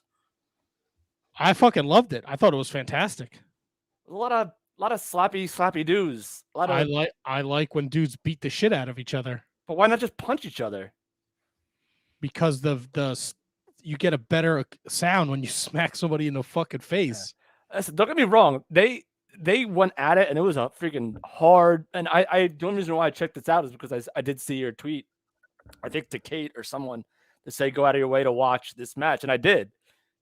I watched the whole show. I actually really enjoy the production that they do, and I haven't watched New Japan Strong. I don't think maybe once, maybe twice ever, and I actually really enjoyed it. But this match was great. Gabriel Kidd's my guy. He's my guy.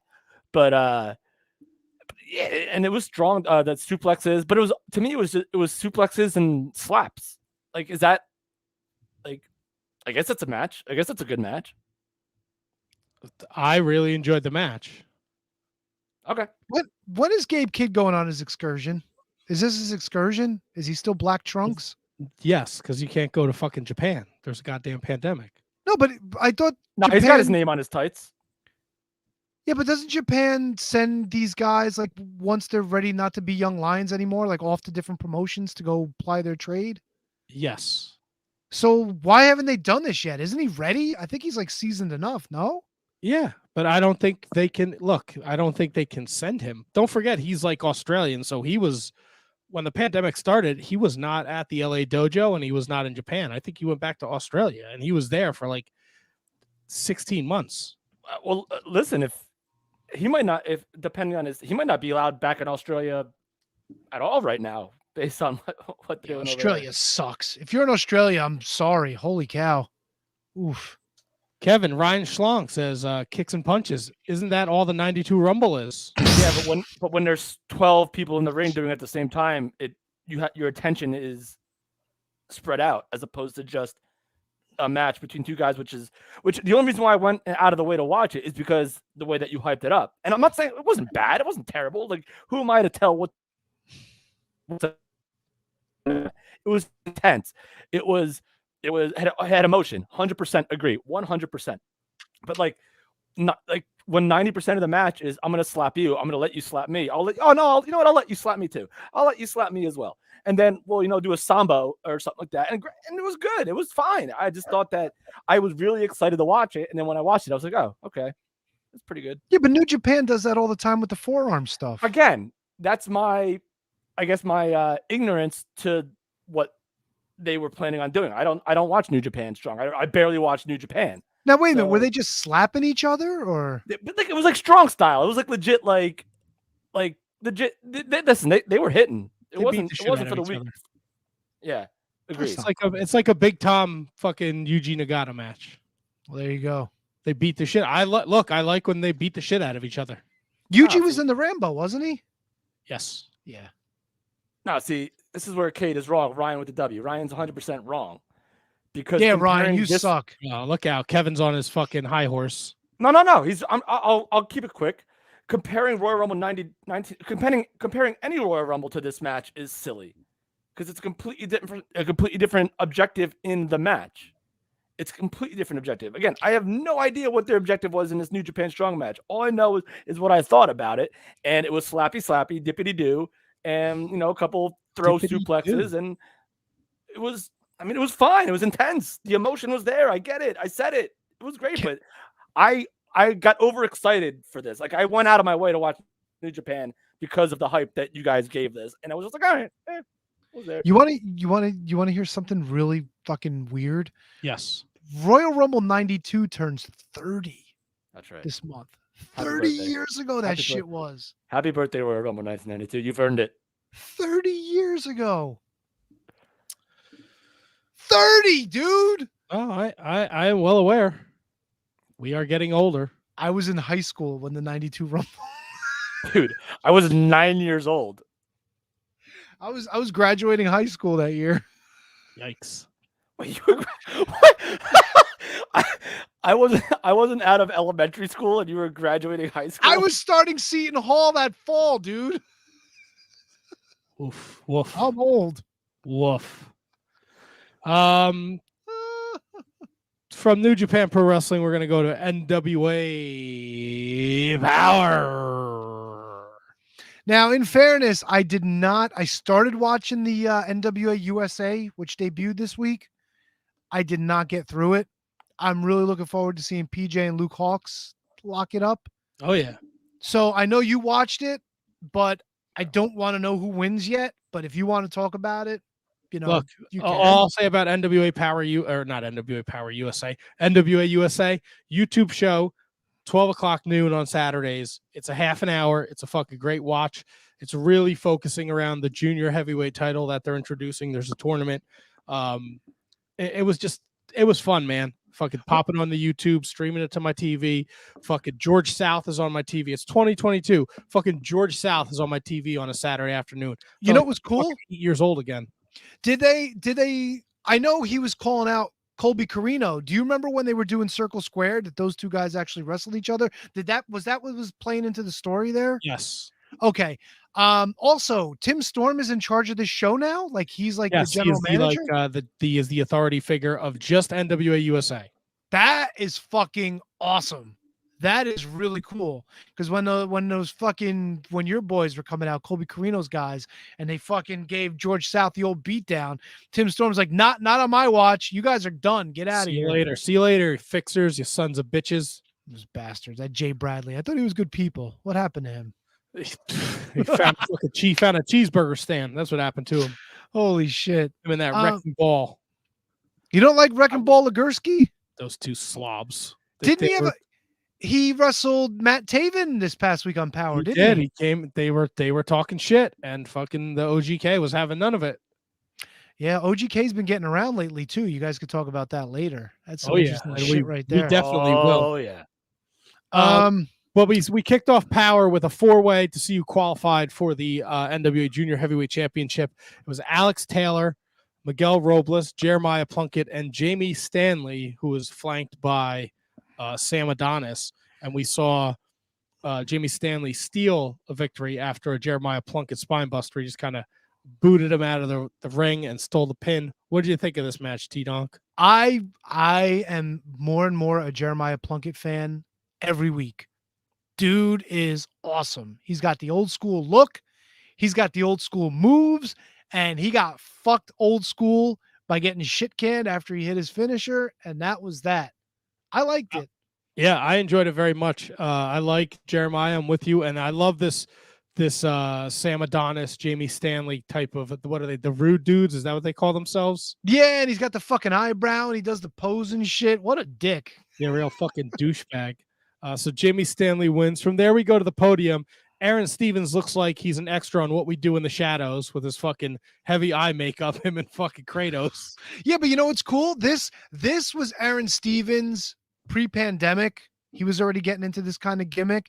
And I love that Kratos is in on it. He's like, I love it. I love it. You know? I like it. I'm with you. I'm with you. And then the Dirty Sexy Boys came out. What? Dude. I don't know how JTG can keep a straight face with fucking duty over there fucking doing all his shit. Bro, when they said let's get weird and JTG starts eating a banana and Velvet Sky's like, I'm in, bro, I fucking lost it. I was fucking howling. The only time you ever laughed at something Velvet Sky did, huh? Seriously, man, I had a whole conversation with somebody Saturday afternoon on Twitter. A couple people like, I get like, I'm over the fucking Austin Idol Velvet Sky shit. It fucking takes. You'll see it when you watch PJ and Luke. Their fucking bickering takes away from the match. It's not about them. This is not about Velvet Sky versus fucking Austin Idol and your nonsensical bullshit bickering. And I blame her more than him because she don't shut the fuck up. It's the curse of. I don't know who's behind it, but it's not the first time we've seen this in any company where like the Jim Ross, Michael Cole stuff, like it happens every like couple of years. It just rears its ugly head where they just want to like, I don't know if it happens in AEW that much, but it happens a lot. It happens a lot very often. I'll give Austin Idol credit. I don't really go for when he wears a t-shirt and jeans. I did like the fact that he was wearing some gimmick shit for NWA USA. He had like the multicolored fucking jacket on and shit. He looked more like a fucking wrestling manager than he usually does. He doesn't look like some schlub from the audience wearing a t-shirt. Yeah, if I was on fucking drugs, I would have been fucked up watching him in that outfit. Holy shit. I mean, I get it. Like, just dress the part, dude. Dress the fucking part. You know what I'm saying? No, I hear you. I hear you. May Valentine. Tim Storm does commentary. He's like Joe Galley. He's wearing a suit. He's got the pin. Dress up. Maybe Austin Idol can't afford. Oh, he can. He's got all that fucking money from that training school of his, Idol Mania and the Idol School or whatever the fuck he promotes. Idol Mania. We get May Valentine backstage with Tyrus and Austin Idol. Tyrus said that Scion made a bad deal with Idol. Scion fell for a trap, but this could be a learning experience for him. And it turns out that Scion is having a handicap match against Jordan Clearwater and the Marche Rocket. I was hoping Scion would have won this, but I was okay with the result because I really liked the match. I liked the story they told. Usually these 2-on-1s, it's always like some bullshit ending, but this one made sense. I really like this match. No, I'm with you. And it made sense for him to not win. It's 2 against 1. Yeah. There's only so much a man can deal with. He's got better gear now too. You know, he's got the fucking matching tights with the cape, with the mask. He looks like he's gotten bigger too. Scion's he's the fucking man, dude. I love Scion. Yeah, and it looks like that story is progressing nicely. And that we'll touch back on that later. How do you feel about the pairing of Nick Aldis, Mickie James, and Anthony Mayweather, formerly known as Crimson? Well, Crimson also said, you know, our families do things together, you know, like we're friendly outside the ring. That doesn't make us business partners or anything inside the ring, which was kind of cool. So they're kind of keeping it separate. I mean, it's weird. Like, I feel like Crimson is just kind of like they're looking for a place for him. And I didn't mind this so much, you know? Maybe he fits in with all this down the road. Who knows? Genocide is upset with Taryn Tyrell, and now Palo Blaze is Taryn Tyrell's problem. So it looks like Genocide is going face. Good for her. Kevin's boyfriend is out next with Mike Knox. He does some real Bush League bullshit promo. This fucking blowhard Matt Cardona. He brags about his social media following and says Trevor Murdoch doesn't have one. I don't know if he took the same route he did today against Ricky Morton and make fun of him for not having an action figure. I don't know if that's the be-all, end-all, Mr. Cardona. Very big deal. Very big deal. But this fucking blowhard, he's out here running his gums. They're running down Murdoch. They're running down the Pope. I don't like Cardona, but goddamn, it's working because he is fucking fantastic in this role. He claims Murdoch bullied him back in the WWE when he was just a young up-and-comer. Gave him the no-look handshake. Dude, this was fucking great. Cardona was on point for this. I wish Mike Knox was a little bit more than just a smiling, nodding head yes man. But, dude, Cardona was awesome for this shit. Now, this was Kevin, I don't know if you saw this promo, but Coach he's like, we need fucking pyro. I need this. Like, no, he's like, pyro just for me and Mike Knox because we can't afford it for everybody. I was like, what? That was awesome. Yeah, it was real good shit. Definitely go check it out if you didn't see it, Kev. I kind of actually wish I was going down like the itinerary of what to watch because I really watched a lot, to be honest with you. And I should have picked this over what I did watch instead. Which I'm sure we'll get to at some point, but I should have watched this, especially because my dear good close personal friend Matt Cardona is on fire, like he always is, always has been, always had the potential to be, and he's the man. Chris Adonis and Tom Lattimore, they say the NWA USA should be just for the national title and feature them. I thought that was awesome too. I thought this next segment was awesome. Camille and Missa Kate against Kylie Ray and Tootie Lynn. Camille does not want to be in a tag match. She does not want to wrestle with this girl, Missa Kate. She wants nothing to do with this shit. She feels like she's the world champion and she should not be treated like this. I like this girl though on the mic. She was fucking good on the microphone. Yeah, Missa Kate. Yes. I don't think I'm sold on Tootie Lynn though. I don't know. I'm sold on Kylie Ray though, man. Anytime she can get her mind right, she could get in the right frame of mind. Man, she is so fucking good, and she lends a world of credibility to the women's division in the NWA and any ring she steps in to. Tootie Lynn and Kylie Ray beat Camille and Missa Kate, and Camille has some choice words for Missa Kate after the match. She's not very happy with her. I don't blame her. She's the NWA World Women's Champion now. She got a loss on her record. Look, I'm hoping this sets up Kylie Ray and Camille. Ooh.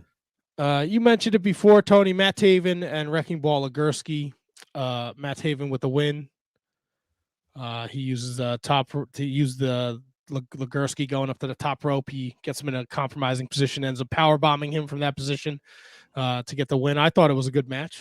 Yes, 100% agree. I really enjoyed the next match, Natalie Markova and Paula Blaze. As you can tell from the Eddie Kingston Gabriel Kidd match, I just enjoy when people beat the shit out of each other. And this wasn't really a two-way street. This Natalie Markova chick beat the fuck out of this Paula Blaze girl. Dude, and is it just me or were the commentators like, yo, she's going to get fucked on this one? Holy shit. Dude, it was, oof. Bro, she was laying them fucking forearms in, dude. You know what? Punches on the back. Do you think this was like, I'm just going to beat you up and Paula was like, okay? Or do you think like Paula pissed off somebody and this was the fucking receipt she was getting? No, I don't know, man. I think this is the story they're going to tell because Taryn usually has genocide there, right? But there's no big dog in the yard. So fucking Natalie Markova is going to beat the shit out of Paula Blaze. Taryn Tyrell's not going to get her fingernails dirty. You know what? I can take her or leave her. She was actually kind of funny in this match. I don't know how she runs around in those fucking outfits with the heels on and shit, but whatever. But yeah, Paula's she's fucking really green, dude. Like, what is this? Like her third or fourth match? I don't think she did anything before she got to NWA. So I don't know, man. This is a fucking ass kicking. I loved every second of it. And then dude, she was getting beat so bad her pants were falling off. How many times did you see her G-string hanging out, dude? She took a beating. She fucking really did. Oh my God. I really enjoyed the main event. It was 6-man tag action, Homicide and La Rebellion against Jax Dane in the end. I love Jax Dane with the end. And I thought this was just a lot of fun, a little chaotic at points, but Homicide and La Rebellion end up with the win. Let me ask you a question. Yeah. And I feel bad. I don't remember us asking Paro. Maybe we did. What's that shit they spray in their mouths?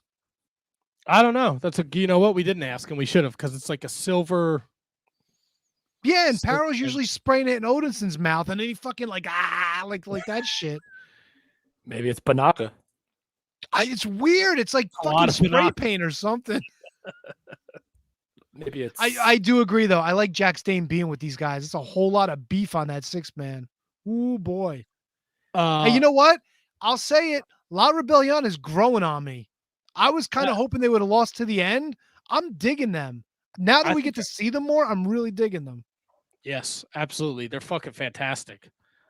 I don't want to give it away, Tony. Then don't. Then please don't give it away. No, just let me check some because it was. Did you watch this all the way to the end? Yes. Yes, I did. Okay, and so I did it. I only did it because I read what you had mentioned, so I made sure I tuned in. Bro, the show fucking ends, the credits roll. I'm not paying attention.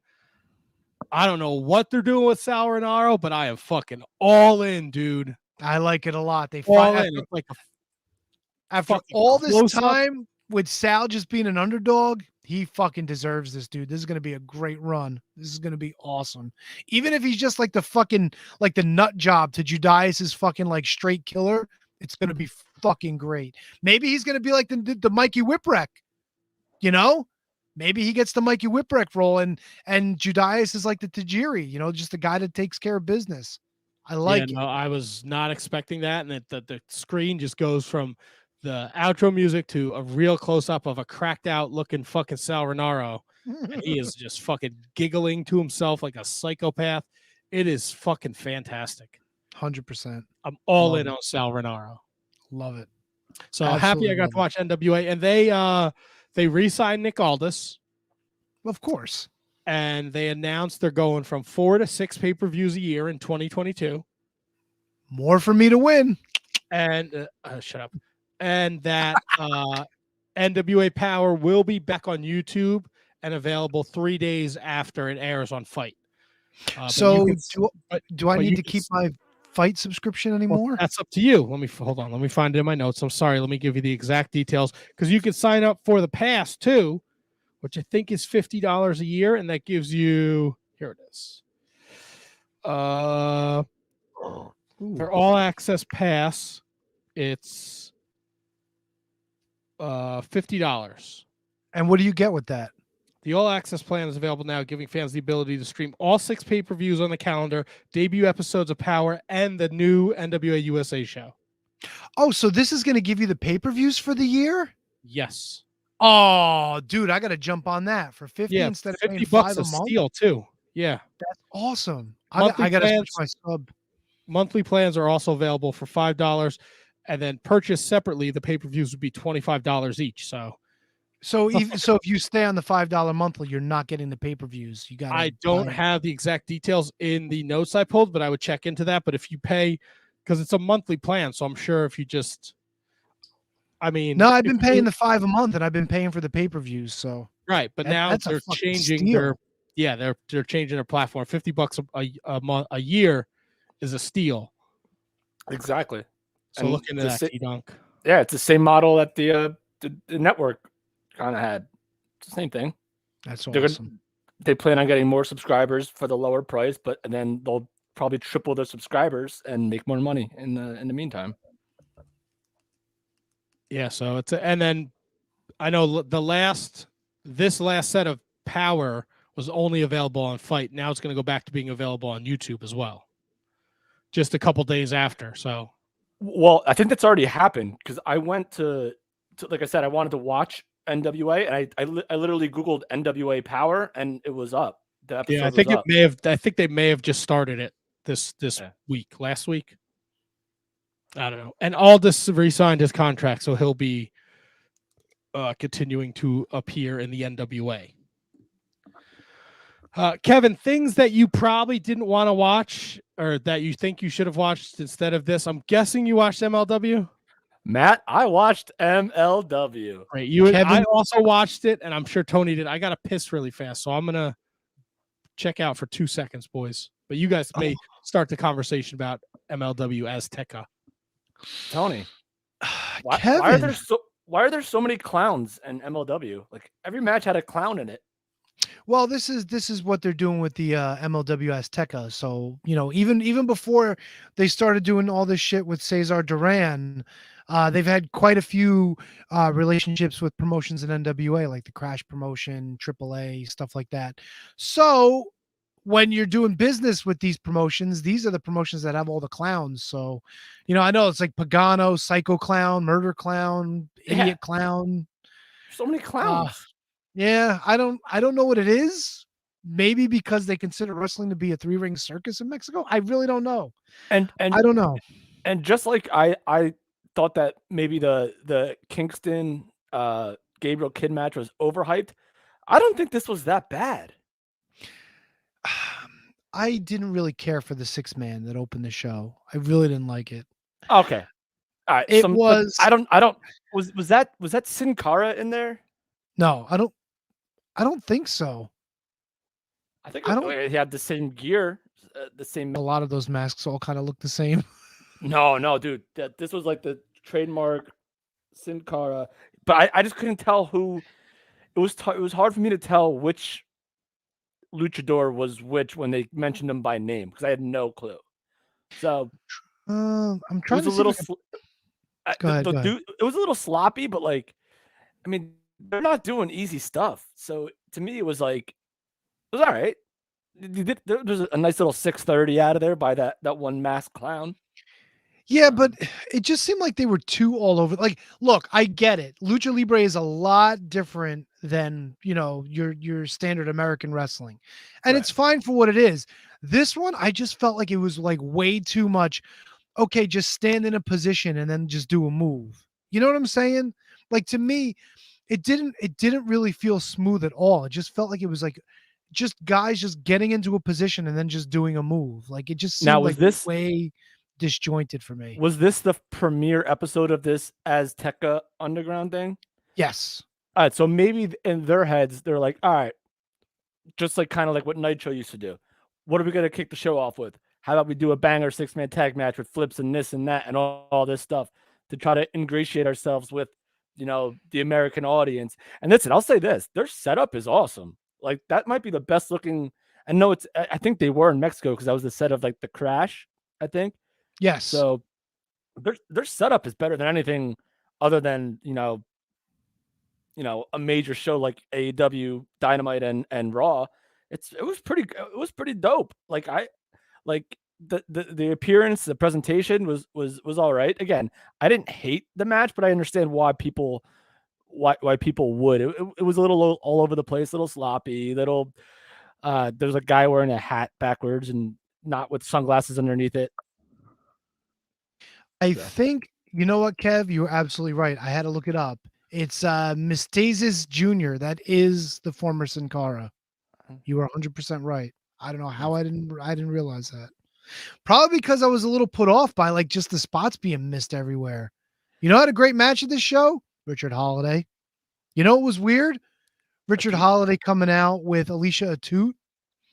Yeah, but to be fair, there was a story there, and I think that was the whole purpose of the match, was to get over this story with Alicia Atout and Caesar Duran and all the backstage shenanigans she's getting herself into.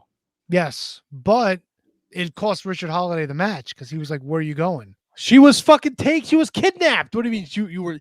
Don't act like she walked away. Some little ghoul in a red mask came down and stole her. And well, that little ghoul was also offering Dynasty Bro a bunch of fucking $25,000 Rolexes, and Hammerstone's like, "Nah, we're not taking them, dude." Hammerstone does not like Cesar Duran, and I love it. And there was the ongoing story where, like, eventually Richard Holiday gets, a air quote detective comes and takes Richard Holiday away, which doesn't help him to help Hammerstone. And so this was like the consistency was there from everything from the Atout to the Holiday to the Hammerstone to Will Hammerstone side with this guy for like maybe one night or something like that. Then you had the big muscle men like King Muertes and Black Taurus Hogan. I liked it. I didn't hate it as much as would. I'd rather watch NWA, yes, but I didn't hate this as much as. I just didn't like that opening match. I know Matt was pissy about it. Oh, it's just, to your point, it's too much fucking standing around. And they just line each other up. Like they'll turn around and take 2 steps to the left to make sure they're in the right spot for the dude jumping off the top. Everywhere. It happens everywhere. Yeah, but this was blatant, dude. This was really. You notice it more because it's literally every move. Like right. I mean, that's fair. When what the fuck did Taven when Ring of Honor had the relationship with the CMLL and they did the fucking the Rudos Mania or whatever where Taven got his fucking head shaved, like even that was like so hard to fucking watch, and the referees were terrible. It was not good. When it's I think when there's multiple men involved, I think it's too planned out, if that's a possibility.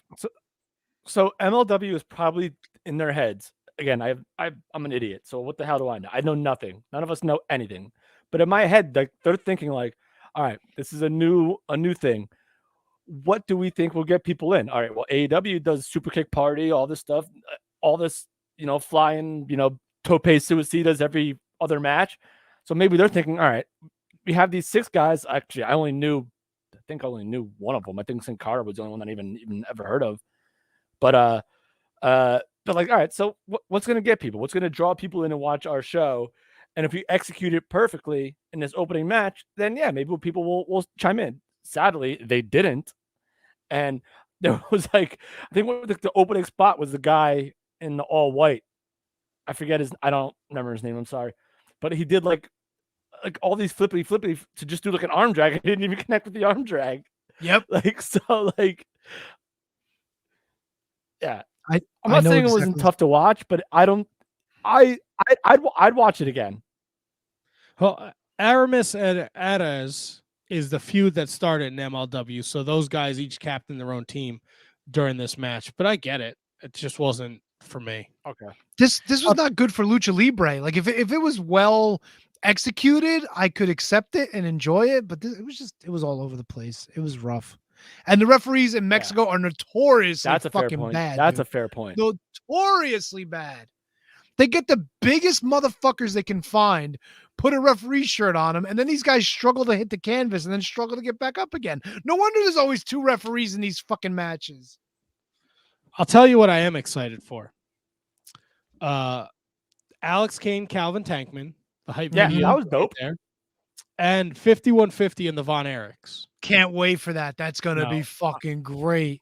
I can't wait for them to get out of Mexico because this is going to be a couple more weeks of this shit. and I do want to chime in on that. The video packages, all of them, the Von Erichs, 5150, the Tankman stuff with King. Those are all extremely well done, and they all. If like I watched MLW for the first time in God knows how long, and I was like, all right, I'm caught up. These are good. Like I like it. Yeah, they did a good job here. Pretty much all you can ask for. I mean, on top of what you have in the ring, I think they go hand in hand. And that's all to promote their Blood and Thunder event taking place in Dallas on the 21st. All right, so that Blood and Thunder. Is there some sort of like backstory to why that's the name of a show? Not to my knowledge. You don't like it?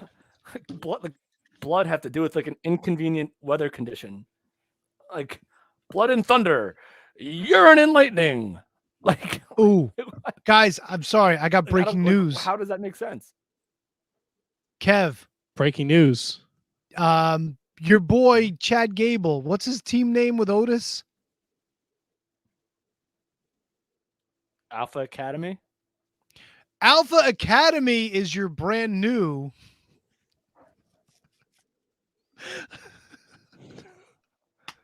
Give it to us, P-Dog. Blood and Thunder champs. Your brand new Raw Tag Team champions. Breaking news, folks. There you go. If you're listening to this and watching us and you missed Raw, or we're gonna watch it later, sorry. Tony just ruined it for you. Sorry. Sorry, not sorry. What'd you think of the main event here? Hammerstone and Pagano against King Muertes and Black Taurus in an Apocalyptico match. It was apocalyptic. I don't know. It was all right, I guess. I don't know. Better than the first match. I am impressed. I every time he does the Nightmare Pendulum, it's impressive. I'll give you that. Except for when Savio Vega almost fucking breaks his legs because he didn't know how to fucking tug. What are you gonna do?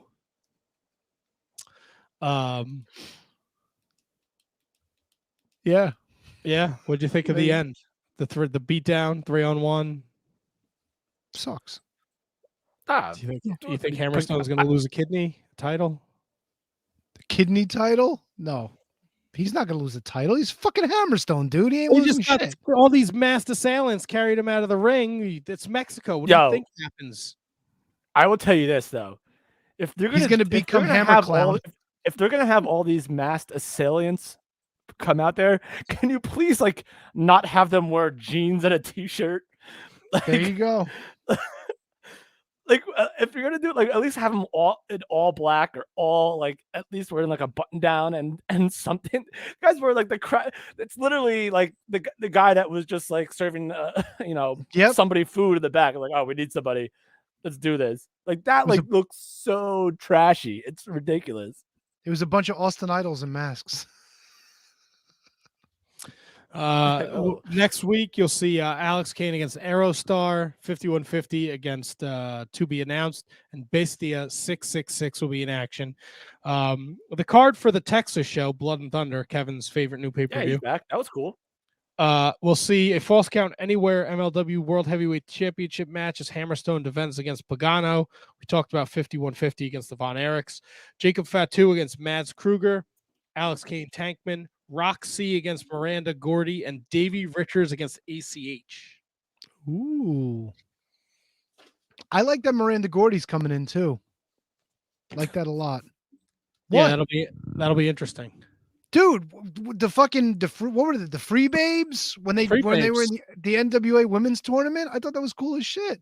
Yeah, it's a bummer we haven't seen more of them. Yep. Yes, it is. All right, so Tony, I know you're looking to get out of here, so I just want to talk about this before Tony leaves and me and Kevin move forward with the show. Huge announcement And Friday take a break. night yeah, well, they're going to take a break after this. Huge announcement Friday night on SmackDown. Mickie James will be in the WWE Royal Rumble in about 3 weeks.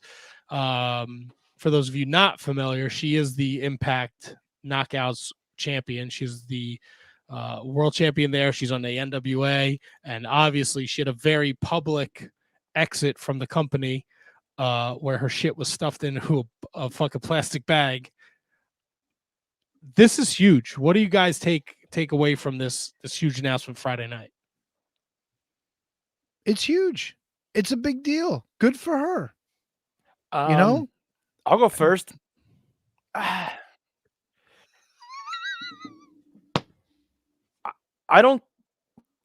think it's cool. Huge, I think is another overstatement. Again, like, she's not under contract anywhere. So it's not like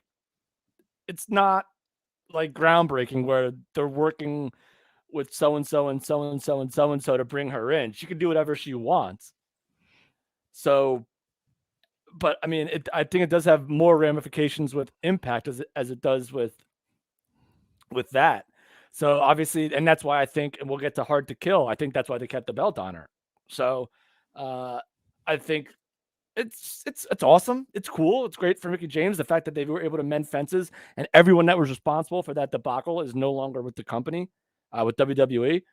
So, like, I was pretty pumped at first when I sent you guys a text, like, whoa, this is cool. Then I realized that she wasn't under contract with Impact or anyone. So I was like, oh, all right. It's not super big deal. But if Impact kept the belt on her, then it's a big deal. And they did. So I think that's pretty much the lesson we can all learn from this. It's cool. It's awesome. Love Mickie James. But it's not as groundbreaking as I initially thought if she had been under contract with somebody else. I'll go first. I mean, I think the lag, Tony, the lag. I'm sorry, man. I'm sorry. Dude, it was like a 20-second lag, dude. Ask Matt. That's why he's laughing so hard. I'm sorry. I'll leave right now. I won't come back. I don't even give a shit. Like, I'm sorry. No, it's embarrassing is what it is. It's embarrassing. Oh, it's been like this for the last 15 weeks. Not 15. Not 15. I'll give you like 6. Kevin's going to take his ball and go home. No, Kevin's cool. Kevin's all right. Oh, fuck. That was funny. I know. That's why. Look, I had a great zinger last week. I got to get one in before I leave, right? You're fine. No, I'm a disgrace. Kev, you're fine too, bro. I love you. But I had to say something. Come on. It was funny. What did you say? What was the line? No, I had first started talking. I said I thought it was great. And then it was literally 5 seconds later, you go, I'll go first. So then we were like, what? Oh, shit. All right. So Tony. You think she shows up with the belt? I don't think she does. I don't think 100% does. Out. 100% really? does. See, I'm thinking no. I'm thinking what else is there for what else is there in it for her an Impact if she doesn't? I'll tell you this much. Didn't Pat McAfee say that's the Impact Knockouts champion when she was announced? Yeah. Okay. So WWE did a lot more for Impact than AEW did, no? Yes. There you go. There you go. But I'm with Kevin. I think she definitely shows up with the belt. 100%. I'd be surprised if she did. I'm not saying it's out of the realm of possibility, but I'll be surprised if she did. No, I'd look for them to first mention it. Why? Why? I don't know. Right. It's like it's weird. You know what? Maybe you're right. I don't know. I just think it would be weird. Well, I think that's the point, though, right? Like here we are. And I'm trying not to use the term forbidden door because I think that's been used to fucking death, right? Stupid. But no matter which way you slice it, right? She could be under contract. She's not under contract. And we've seen them do it before. They wanted to put Christian in the Hall of Fame and he was under contract. And there was like a trade, right, with Ric Flair or something goofy like that. Yep. 2022 though, here's SmackDown, WWE, and everybody's been over the moon with the AEW crossover with New Japan and Impact and Ring of Honor and MLW and every promotion under the sun. And that, the last thing any of us are expecting is WWE to get involved. And then here we have SmackDown, like you said, Pat McAfee. That's the Impact Knockouts World Champion, Mickie James. And I think, Scott D'Amore is not dumb, and Mickie James is definitely not dumb. And she was, I wouldn't be surprised if she brokered the deal and was like, I get to come down with this title. Like, these people did not put my shit in a bag and fucking boot me. Like, I'm gonna do correct for Impact for what they've done for me. And then, look, I know you didn't watch Hard to Kill, Tony, but they mentioned it on Hard to Kill. She's gonna be at the Royal Rumble. Like, this is huge. And news today, and I didn't follow up, but the rumor mill, and I don't know if there's any truth to this, so don't fucking jump down my throat. Don't attack me. But they're saying that there's more, the WWE has more forbidden door. I hate to use the fucking term. I don't know what other term to use, though. But surprises in store for the Rumble. Well, I already heard that Summer Rae's coming back again. Kelly, the Bella Twins are going to be in it. I also saw Lita's going to be in it. That's hardly forbidden door material. Forbidden door would be like if. No, but I'm saying, like, in terms of surprises, like, it's nice to see that these folks are coming back, for another shot again, which is cool. Yeah, but that's par for the course with the Women's Royal Rumble and even the Men's Royal Rumble. That's pretty much standard at this point, especially for the women's, because the roster isn't that loaded. So you have to go to the past. You have to go to people. Listen, I'm not trying to downplay it. I think it's awesome, but it's like it wouldn't be as awesome if she was actually under contract to Impact or actually under contract to NWA or actually somewhere with that in that realm. No, she's still being mentioned as the Knockouts champion. So there's something to that. The WWE could have simply said, Hall of Famer Mickie James or what? She's not in the Hall of Fame yet, is she? She's not. I think she's in the Impact Hall of Fame. Yeah, but she's not WWE Hall of Fame yet. Not yet. I mean, it'd be crazy not to put her in eventually. Yeah. See, so I think, like, you want to throw around the term forbidden door. I think, like, Jericho showing up at the Rumble would be huge. That ain't gonna happen. Come on. I don't know if we're in a position to say things aren't going to happen anymore. Look, it's one thing if he's going on Austin's podcast to get interviewed. It's another thing to have somebody under contract with the other major promotion to show up in your Royal Rumble. I mean, we're not talking Haku here. We're talking Chris Jericho. And no offense to the great Haku. Oh, the great Haku, the great O-Khan. Oh God. So, like, we not to get ahead of ourselves to Hard to Kill, but, like, say, like, if all right, so who's, like, the biggest star in Ring of Honor right now that's not doing other stuff, Matt? Shane Taylor, maybe? Yeah, Shane Taylor. Now, if Shane Taylor shows up, that's like, but would do people know Shane Taylor like we know Shane Taylor? No. No. I love Shane Taylor, but no, I don't think so. Yeah. So, all right. So what about, all right. So I have to rule out everyone from AEW. I have to. I just can't see that happening. Oh man, imagine Riho shows up for the fucking Rumble. Ugh. Riho. Hey, Mott Spock. What about Roxy? There you go. Nobody knows who she is, but that's a big name. I mean, I shouldn't say nobody knows who she is, but I think she's in the same position right now as Shane Taylor. Probably less so because Roxy hasn't been doing this all that long, right? Right. So look, I think there's a huge drop off between Mickie James and Shane Taylor and Roxy. No, fair enough. No arguments here. If we're talking about this whole forbidden door, air quotes, then, like, we have to be realistic in it too. Like, listen, we have no idea, but I seriously doubt, like, unless you have some serious clout, like Jericho would be the guy. Like, maybe Matt Hardy wants to come back and be in the Royal Rumble. Matt Cardona. All right, I can see that. Look, when Mickey Nick motherfucking Gage is gonna be in the Royal Rumble and shit. When Mickey James got released in April, 8 months ago, right? 7 months ago, if you were like, Mickey James is going to be on NWA TV and the Impact Knockouts champion, and she'll be in the Royal Rumble, we would have been like, that's the fucking dumbest thing I've ever heard. That'll never happen. Yeah, I agree. Fair enough. This could be like, and look, no one's saying that Jericho's even a possibility, but when you go down the list, like Jericho, Hardy, you're absolutely right. Like for a one-time nostalgia Royal Rumble thing, which is what they do at the Royal Rumble, it's going to be, look, it's going to be huge. It's going to be huge news for wrestling. I really can't wait. Royal Rumble is my favorite time of year too. Hey, Love Tony, it. what if Trevor Murdoch entered the Royal Rumble? Ooh, I was thinking Camille actually. I think imagine that big bitch coming down the aisle. I know, bitch. Sorry, that big woman coming down the aisle. That'd be awesome. I think it's fantastic, and the possibilities there's a lot of fun out there, and I saw some, as always with the internet, you're going to see some horrible takes, but at the end of the day, man, this is great for everybody. Camille's going to enter, and Kelly's going to clothesline her right out. She's going to get the bushwhacker treatment. I mean, didn't Walter get the same treatment at Survivor Series? Sure did. A couple of years ago. Didn't Brock Lesnar look at Keith Lee and go, who the fuck is this big fuck? Yeah, at the Royal Rumble. No, that was in the Royal Rumble, but that was more of like an impressive, like, oh my God, that's a big boy. Like, that's a big boy.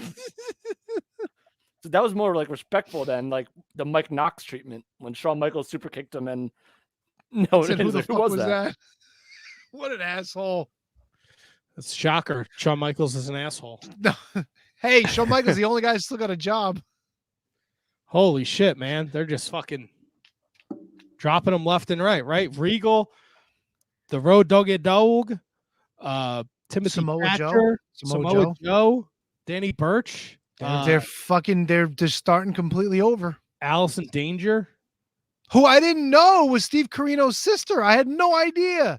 Yeah, I learned that today. Yeah, that's a shitty story too. Sure is. What the fuck, dude? Holy fuck. Well, you guys could tell those stories and more after this. I gotta go. Come on. Yeah. All right. We're gonna what do we always say? T-Dunk. Are you running the commercials or am I running the commercials? I don't have any of that shit open, so you gotta run them for me real fast. All right. Kev, back after sorry. this. Thank you. Back. We know you love shopping at Amazon, and we also know you love listening to the Shining Wizards. That's why you're hearing this commercial right now. But were you aware that you could combine the two, do all your shopping, and support the show at the same time? Well, of course you can. Instead of going to Amazon.com, go to Amazon.shiningwizards.com and make your purchases the way you normally would. You're going to get the same great low prices, and a portion of whatever you purchase is going to go to support the Shining Wizards. How great is that? You, by purchasing anything that you normally would anyway, is going to support us. That's a win-win in my book. So from now on, when you shop at Amazon, go to Amazon.shiningwizards.com or click the banner on our website and do all of your shopping with the Shining Wizards.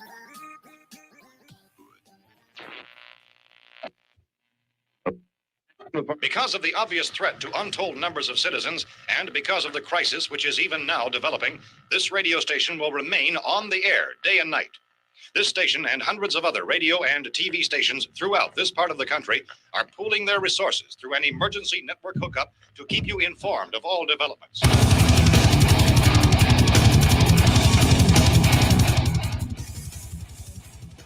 Horns up, everyone. When on the Shining Wizards Network, be sure every Friday to check out Radioactive Metal. Radioactive Metal is one of the longest running podcasts on the interweb. And every week we bring you a fistful of metal, including interviews with all your favorite artists, discuss all the metal news, and feature the best tunes on the air today. So grab a Lemmy, join your cool Uncle Snowy, and co-host Aaron in the pit. Your recognized symbol of excellence in sports entertainment broadcasting from the current to the way back. Join the Impact player Phil Rea and the Portuguese Man of War Choppy for the Turnbuckle Throwbacks Wrestling Podcast, live every week on rantemradio.com. Get all our episodes over at iTunes, Stitcher, TuneIn, Audio Boom, Google Play, ShiningWizardsNetwork.com, and TurnbuckleThrowbacks.com. Are you tired of being told what to think and believe by Hollywood elites and politicians who just don't care about you? Tired of not getting the truth when you watch the news? Tired of trying to figure out what pronoun to use? Tired of mob mentality when all you want to do is think for yourself and make up your own mind? That's where we come in. This is Justin. And Vince. Your hosts of Inconclusive Breakdown. We are a weekly anti-PC podcast bringing you entertainment and current event news without any spin. If you want to truly stay informed on what's going on in the world, then give us a listen every Sunday, anywhere you get podcasts, at least till Zuckerberg and Twitter Jack deplatform us. And as always, we're proud members of the Shining Wizards Network. Tired of the PC police telling you what you can and cannot say? Want a show that travels back to the 80s and 90s where the badass hosts have beaten down cancel culture on 3 separate occasions and carried on to gloat about it? Since 2013, The Midnight Jury is that show. Travel back to the malls and arcades, pop in your VHS, and join us where the 80s and 90s return from the dead. Conan, tell them where to find us. WLWstudios.com, home of the Midnight Jury podcast hosted by Midnight Mike and Calvin Brody. Also available on all major podcast platforms via the Shining Wizards Network, and join in the conversation on Twitter at Midnight Jury.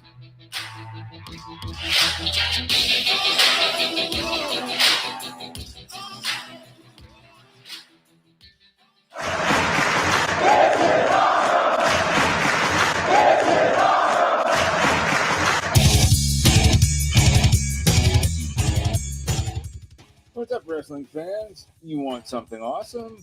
Check out Wrestling Night in Canada here on the Shining Wizards Network. We're 3 Canadian metalheads uniting for the love of pro wrestling. Every episode, we go over all the latest news and special events with the odd unique interview as well. So grab a cold one and check out Wrestling Night in Canada, eh? Are you tired of being uninformed? Together, we can change all of that. Experience a podcast like you've never heard before. You'll gain knowledge, have some laughs, because we believe this is the last AEW podcast you'll ever need. Join us every Wednesday night at 10:15 p.m. on rantemradio.com and Facebook Live. We can also be found on all major podcast forums as part of the Shining Wizards Network. So stop listening to inferior AEW podcasts and bring a new podcast into your life by joining us. Join the Mark Order Podcast. Follow us on Twitter, Instagram, and TikTok at MarkOrderPod and on Facebook.com/MarkOrderPod. Don't forget to tag us on social media and use hashtag JoinTheMarkOrder, because if you don't find us, we will find you.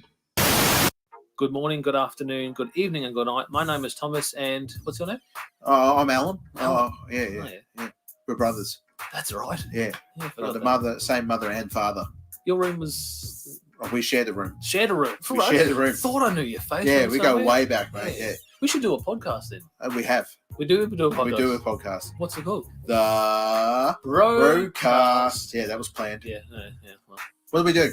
Well, we cover all different things in the world of pop culture. We're talking about comic books, we're talking about professional wrestling, and we're talking about movies. Go back and watch classic retro wrestling events, the likes of WWE, WCW, and if you do like that, you can check us out on Apple iTunes, also on Podbean, Anchor, and on Podknife. Also check us out on Twitter at The Broadcast. That's BROKAS. They nearly stuffed up the ending. No, it's all right. Good on you. Yeah. Instagram also at The Broadcast Podcast. Yeah, but we don't spell it with a C. We spell it with a K. Sorry, mate. Take it easy.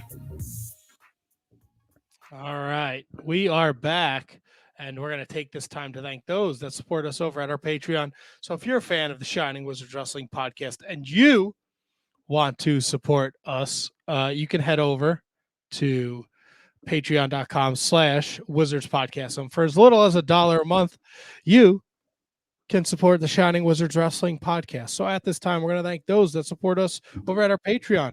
Kathy Hummer, the queen of the Shining Wizards. Mr. Manny Crazzo, the king of the Shining Wizards. Danny and Anthony Rusinello, the AOP of the SWP.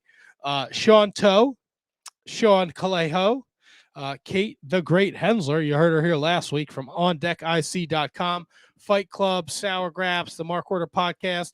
Pretty much any wrestling podcast in the existence of the universe Kate has been a part of.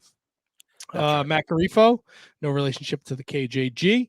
Maddie Mellinger, Christine Friesendorf, Mark Parloni. Just freezing. Kenny Hossey, the Scotch Drinkmore. Jay Kopp, Big Copper Pump from the Turnbuckle Throwbacks. Thomas Kops, the Mott Spock. Michael Hammond, Matthew Birch, Braden Bergen, the LeBron James of Mattel Elite Figure Collecting, Brendan Haney, Carrie Cowling, Ryan Schlong, Asian Joe, David Henry Bauer III, Mike Peterson, Rob Humphrey, and last but certainly not least, his pal Antonio Hosserman makes experimental music at harvestmanrecords.bandcamp.com, Mr. William Mercier Jr. Lives are going to be in William Mercier's hands, if you know what I mean. Kevin, I know what you mean. We lost Tony because he's old and he's tired, but that works out because I doubt he watched AEW, and I know he didn't watch Hard to Kill. So me and Kevin are going to take you on this exciting journey as we pull this train into the station tonight. Kevin and myself were both at Dynamite Wednesday night in old Newark, New Jersey. Kevin, thoughts about the live Dynamite? Well, it's never not an experience, that's for sure. It's always there's always something going on. And now, of course, this was the first show on TBS for AEW, which is they did over 1 million views, so you can't say it was a bad move yet. So that's awesome for them. And of course, it was all centered around, you know, the rematch with the 3 judges for Bryan Danielson and Hangman Adam Page for the AEW World Heavyweight Championship. A little kind of underwhelmed, I guess, because I think we got in our own heads about the judges. I think we got in our own heads a lot about like who the judges were going to be for this match, and the fact that it was Big Show and Mark Henry, 2 legends, Hall of Famers, all that jazz, and Jerry Lynn. I think we got right, but it was just like I was like, all right, all right, it's Big Show and Mark Henry again. It's okay. A little underwhelmed, but the match itself was absolutely fantastic. Loved it. Super crowd energy was through the roof for this match the entire way. Glad we didn't get an hour, but glad it didn't come down to the judges. So I absolutely adored it and thought it was great, except for the fucking idiots in front of us who had the fucking posters and wouldn't fucking put them down. I mean, to be fair, once I told them to put the fucking signs down, they pretty much did. Oh, maybe one, because I literally had to be like the nice guy, like, because I remember they were young. They're probably they might be like 22 years old, maybe 23, 24. And they were trying to, and none of their posters, I don't think, had anything to do with the show. It was just trying to get their, like, we used to do it, like, bring your Shining Wizard sign to the show and get it on the air. We'll give you this and that or whatever. So I get it. I'm not numb to that, but I'm just like, come on, man. I'm old. I can't be getting up every single time, like in the Attitude Era, where every time someone put a poster up, I can sit up and stand down, or stand up and sit down every 2 seconds. It was annoying. It was obnoxious. So I get it in the big time moments. You want to stand up, like the huge pops and all this and all that, the big stuff. Great, knock yourself out. But I'm like, come on, man. It's freaking like no offense to Jake, it's Jake Atlas coming to the ring. Like, sit the fuck down with your goddamn poster. Like, come on. But so that's what, you know what? I didn't factor that in when I purchased the tickets. I just knew we were on the hard cam. And the adults with the signs is hysterical. The seats were fantastic. They were incredible seats. We were like, other than like the knucklehead, we just got the wrong knuckleheads. We just got the wrong people sitting in front of us. That's all. Also behind us. Don't forget that. What happened behind us? The guy over my left shoulder closest to Anthony, he was a bit aggressive with some of the things he was yelling. All right, Matt. I don't know if you could hear him. No, I didn't, but I have to. Knowing you as long as I have, and knowing some of the stuff that I've heard you yell, and if the fact that you feel like it's aggressive. I think at one point he was like, I want her to die. I hope she dies. Oh my God. I was like, yeah, buddy, you gotta fucking calm down. He's like, no one wants to fucking chant. Fuck Daniel Bryan. I hope he fucking dies. We're like, all right, buddy, pipe down back there. Take it easy. And oh God, like Kate was super aggressive towards the people too. Like the second people stood up, she was like, sit the fuck down. It was the same guy. It was Waterfall. Oh yeah. All right, Waterfall. He was like a couple rows in front, but still blocked the vision. Oh yeah, guy was a douche. He stood up all the fucking time. Yeah, for no apparent reason. But we got awesome dark. We got to see Sonny Kiss team with Jay Lethal. We got to see Kevin Matthews. We got to see the Acclaim. That was fun. That was a Page and Bryan Danielson match was awesome. I thought. Yeah, no complaints on that whatsoever. I got up to pee during the MJF Shawn Dean match, not knowing what was going to happen, so I missed the whole CM Punk thing, but I heard it. Yeah, apparently that's like his thing now. Like, he'll make CM Punk, he'll make MJF lose until he tries to fight CM Punk. So, obviously MJF lost by disqualification. Winless, I guess, is the way to put it in this in 2022. So, yeah, it just makes it just doesn't. I still have this mask on my chin. I just realized that. I don't think it does CM Punk any favors, to come out and who was that? Was that Captain Dean? Yeah, Shawn Dean. Shawn Dean, who was a hell of a guy, a hell of a talent, and just doesn't do him any favors, knocking somebody like that out. But I get it in terms of until MJF tries to fight CM Punk, he's going to make sure MJF loses every match he has. Yeah, and it's set up for Punk and Wardlow next week on Dynamite. So there's a story there. We're going to get to Punk and MJF, I think, at Revolution in March. So that'll be fun. We got to see Jade Cargill beat. You said you think you're going to get what? Punk and MJF at Revolution in March. You think we're going to get Punk and okay, yeah, all right. I thought you were going to say Punk and Wardlow. I mean, MJF and Wardlow. When do you think that's going to happen? Probably after Punk and MJF. Yeah. I think leading up to. I'm just chime in with Kate real quick. Yeah, Kate says his view wasn't any better standing. It was the exact same view because no one in front of him was standing up. He just felt the need to be a jerk. So there you go. Anyway. Marking out says Punk MJF at Beach Break. You know what? That's a possibility too. You want to give us something big in a couple weeks? That's the January 26th edition of Dynamite in Cleveland. Wait, there's an event in Cleveland called Beach Break? Yes, there is an event in Cleveland called Beach Break. All right. That doesn't make sense to me because there's no beaches in Cleveland, I don't think. I mean, technically, they're close to Lake Erie, and I believe there's beach there. I guess. But yes, it is weird because when you think of beaches, Cleveland is the last place. So, Keith, it's definitely not Johnny Gargano's debut. So you think of Beach Break, you think of the shore, or you think of Meryl Streep? Yeah, or a beach somewhere sunny. Oh no, Raquel Welch. That is associated with beaches. Cleveland is the last thing I think of. What else did we get to see? We saw Ruby Soho, Jade Cargill, and I thought that was a pretty decent match. The finish was a little rough, that top rope spot, but overall, it was nice, and she had a nice moment with her daughter. I thought that was cute. I'm not super excited with Jade Cargill, but it is what it is.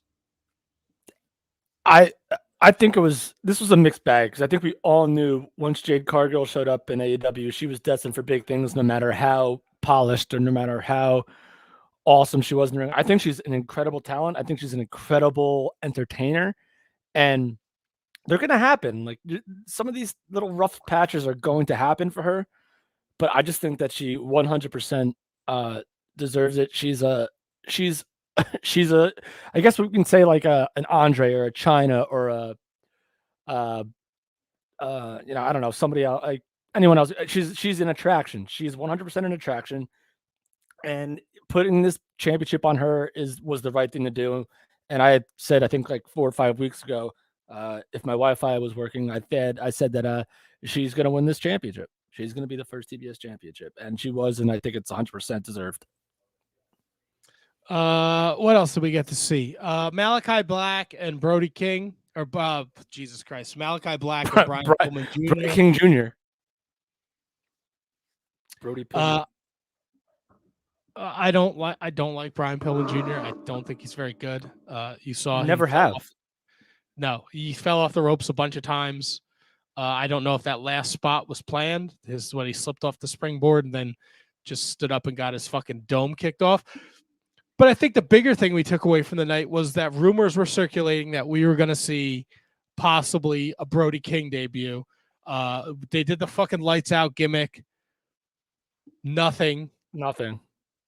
Pretty disappointing. Yeah. So they just did the lights out gimmicks just so like Aleister Black just disappears out of nowhere.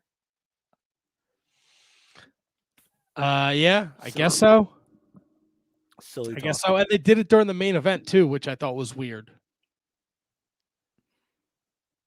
That was the Lucha Brothers and the Jurassic Express. Oh yeah. Yeah, why did they do that?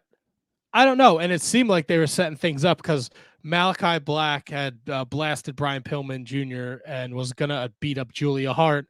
And then the Lucha Brothers made the save. And then the lights went out. And then they came back on and there was nobody in the ring. So you're like, oh, but then you were like, oh, tag match. Maybe they're going to bring in Brody King then. Who doesn't want to see the fucking Lucha Brothers square off with Brody King and Malachi Black, or Jurassic Express square off with Malachi Black and Brody King? And probably like halfway through the match, they fucking flickered the lights and we all fucking stood up. Yeah. They gave us nothing. Damn you, Tony Khan. They did give us new tag team champions, though. Jurassic Express beats the Lucha Brothers to win the AEW World Tag Team Champions, and Phoenix suffers a horrific injury. Oh, this was it, Matt. Marking out says the Lucha Brothers came out, then they went to the back and then came back out for their entrance, which was also weird. Yes, I agree.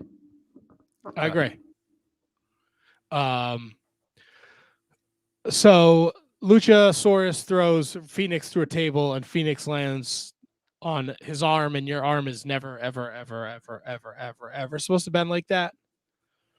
And then, obviously he couldn't get back in the ring, and reports were from that moment on, they kind of rushed to the finish. And I read that what happened at the end of the night was supposed to happen, where all the tag teams come out and kind of stare down Jurassic Express. And I did not go back and watch Dynamite.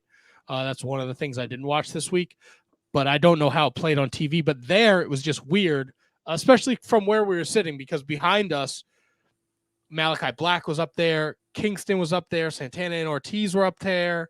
I don't know how it came across on TV. Yeah, I didn't go back. It's funny. I actually went back and watched Rampage and didn't go back and watch Dynamite. I don't know why. I don't know what led to that thought process, but I went back and watched Rampage and not Dynamite, which is weird. I really like the tag match. I don't know what your thoughts were on that. Yeah, and I guess Tony watched it on TV and he's not here anymore to say. He said he didn't like it. I loved it, and I watched it literally.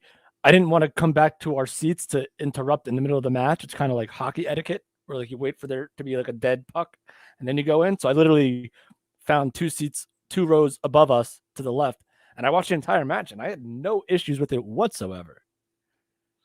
Marking out says it ended like West Side Story without the snapping. Yeah. I was in West Side Story in high school. It was a weird ending. It was just a weird. I'm sure it played well on TV, but they're live.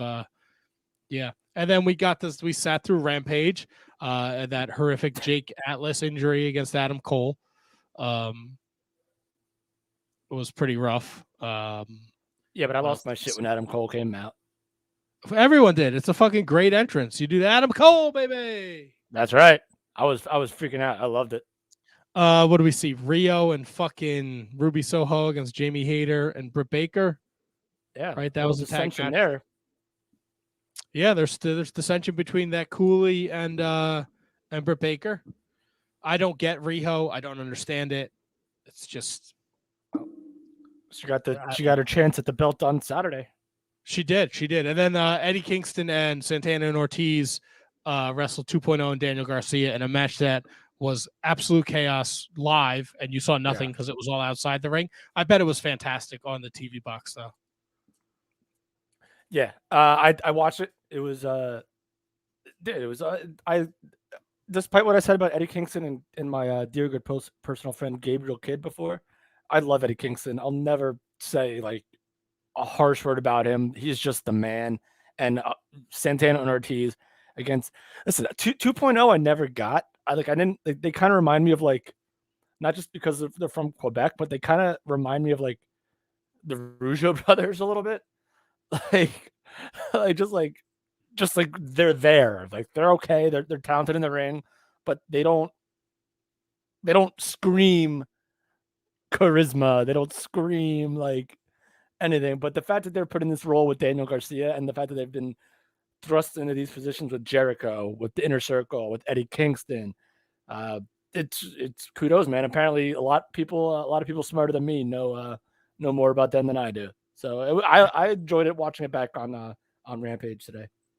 And obviously the Jericho Eddie Kingston thing, that's we're on a collision course there.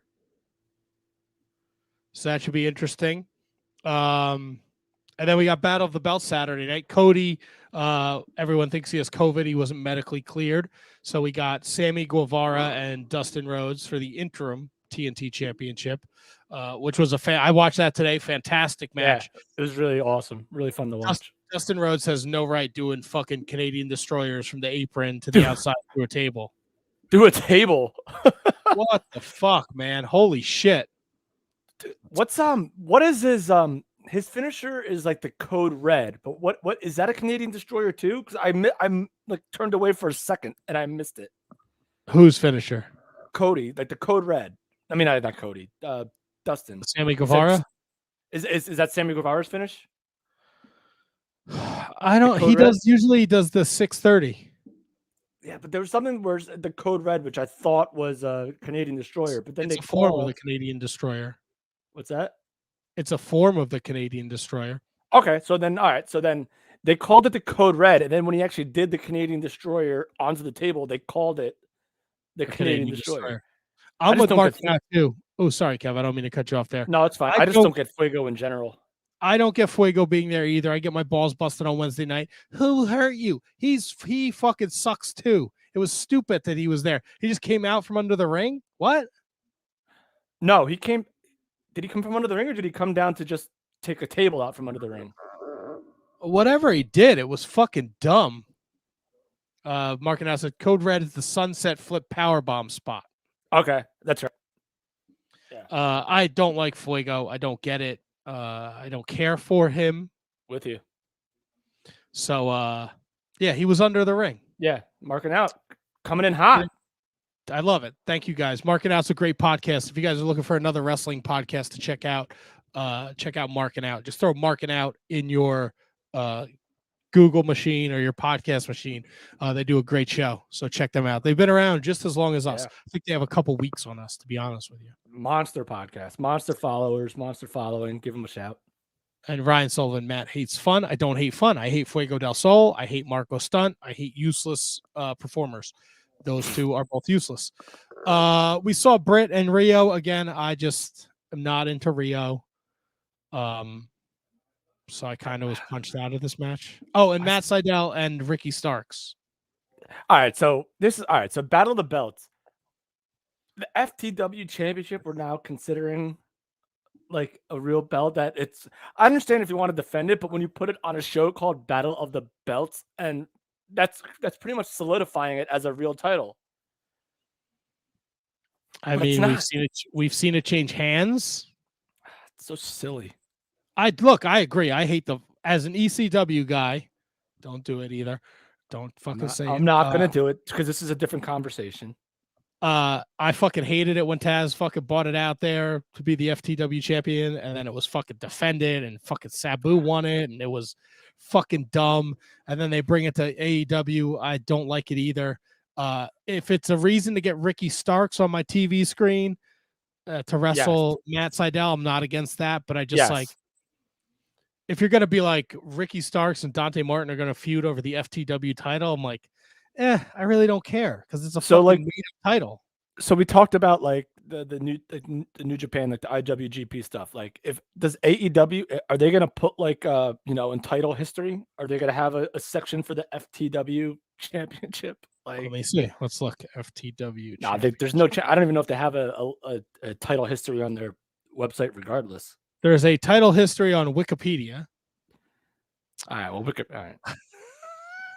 I mean, they're going to have everything.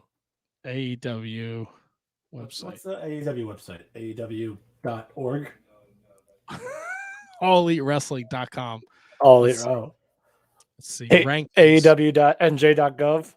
Now they don't. Now in the rankings, they don't recognize him as a champion in any of the rankings. All right. So if they don't have the rankings for them, then it's not a real belt, and hence should not have been defended on Battle of the Belts. All right. You know what? I don't disagree.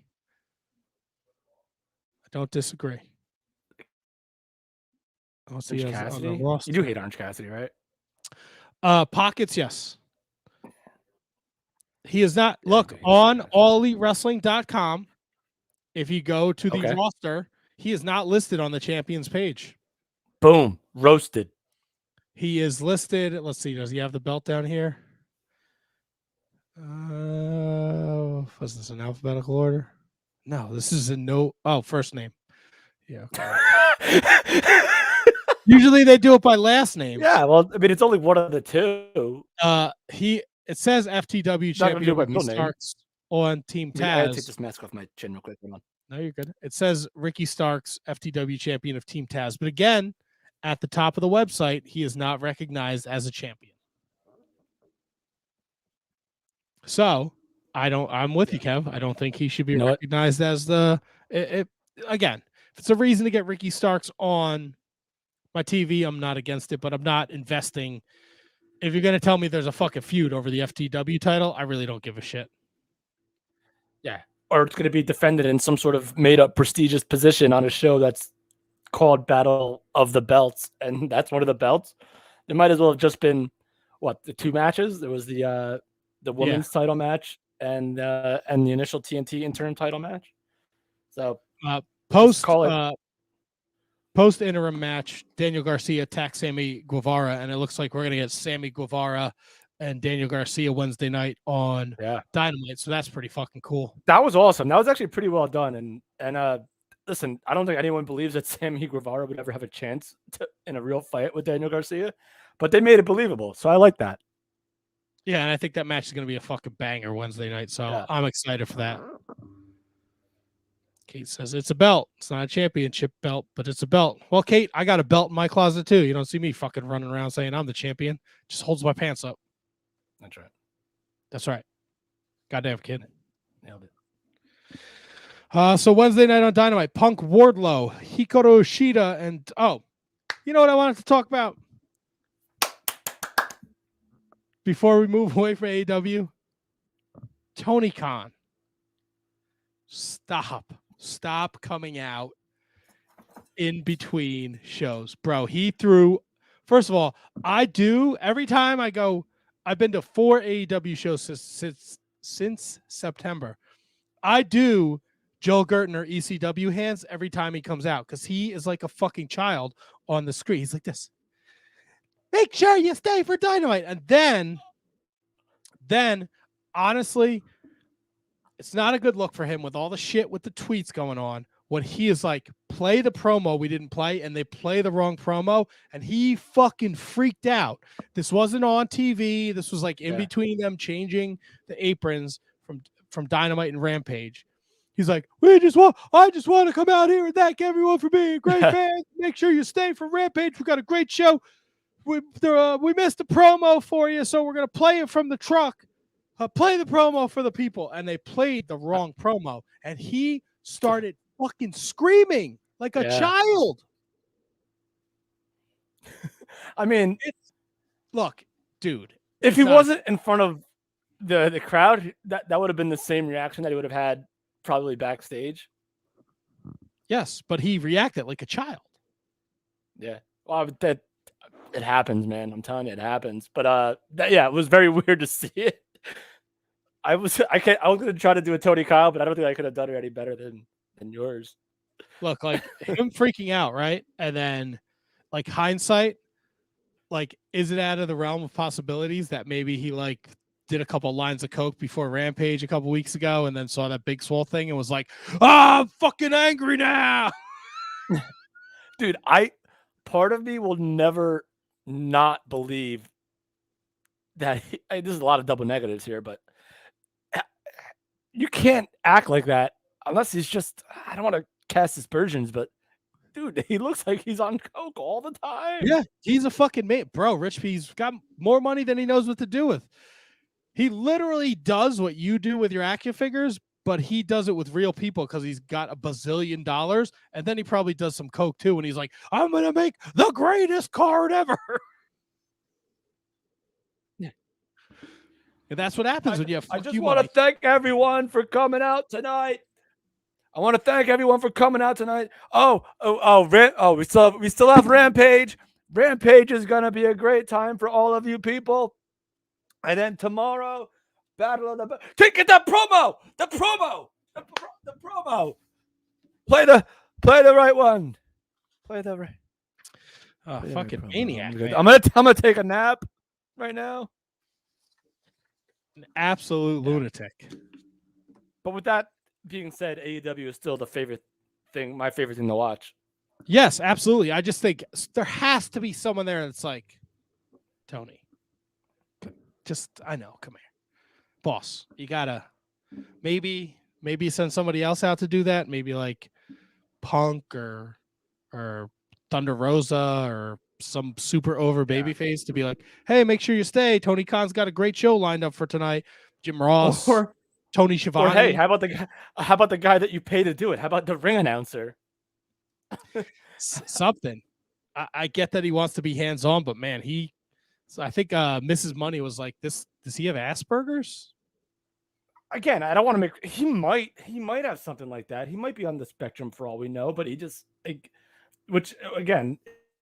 But it just doesn't come across that way in anything that he does. So I don't know. I don't want to talk down about people that might have something, but to me, I just want him to stay in the back. Dude, the way you could tell, like the dilation in his eyes, like he's a psychopath. Yeah. Holy shit. Well, the week was not over, Kevin, because we were treated to a fucking gem Saturday night. Oh. Impact Wrestling. Hard to Kill. Hot off of the Friday night news. We talked about it before we went to break with Tony. Mickie James, she's going to be at the Royal Rumble. She's the Impact Knockouts World Champion. She main evented Hard to Kill against Deonna Purrazzo in a Texas death match. The card was stacked, man. It was stacked top to bottom. Transparency, I did not see any of the pre-shows, so I know Jake something wrestled Fulton. Madman Fulton. Yeah, I didn't watch it. I didn't watch the pre-show either. And I know Mike Bailey won a 4-way with Chris Bay, Laredo Kid, and Ace Austin. Look, I watch a lot of wrestling. They started with that Trey Miguel, Steve Macklin match that opened the show. That didn't open the show. What opened the show? What opened the show was, I know it wasn't that, because I actually thought that was actually supposed to be on the pre-show. What opened the show was the X Division women's. Oh match, yes, right? I'm sorry. You're absolutely right. The women's, you know what? Yes. I don't know why. Not the X Division women's match, but the Ultimate X women's Ultimate match. X. You know, because that fucking because Steve Macklin and fucking Trey Miguel tore the house down. Yeah.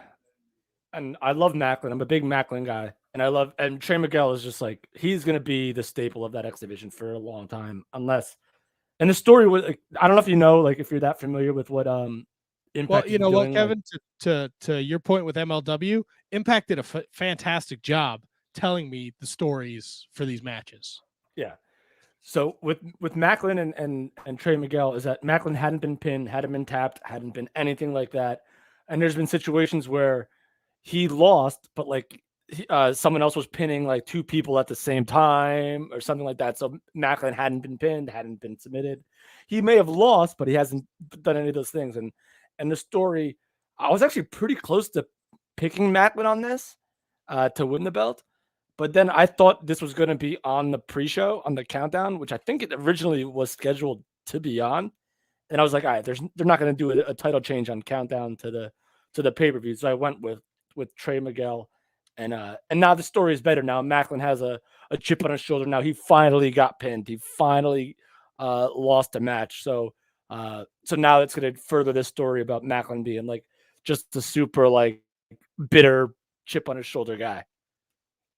Yeah, great match. The women's Ultimate X was awesome. A lot of great talent in there. Tasha Steeles, Alicia Edwards, Chelsea Green, Jordan Grace, Lady Frost, Rosemary, Savannah Evans gets involved. Havoc gets involved. Yeah.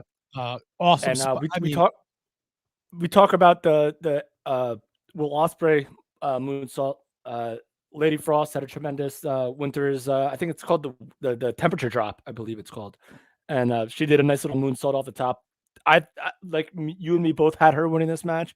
I thought they may do like the rocket strap for her, but I have no problem with Tasha Steeles winning it. Great, entertaining match. Of course, nothing is perfect. None of these matches are perfect, especially when it's the first time that the women have been in a Ultimate X match. So you can't imagine it to be hitting on all cylinders, but it hit on like 99.9% of them. So I absolutely love this match. Yeah, this match was awesome.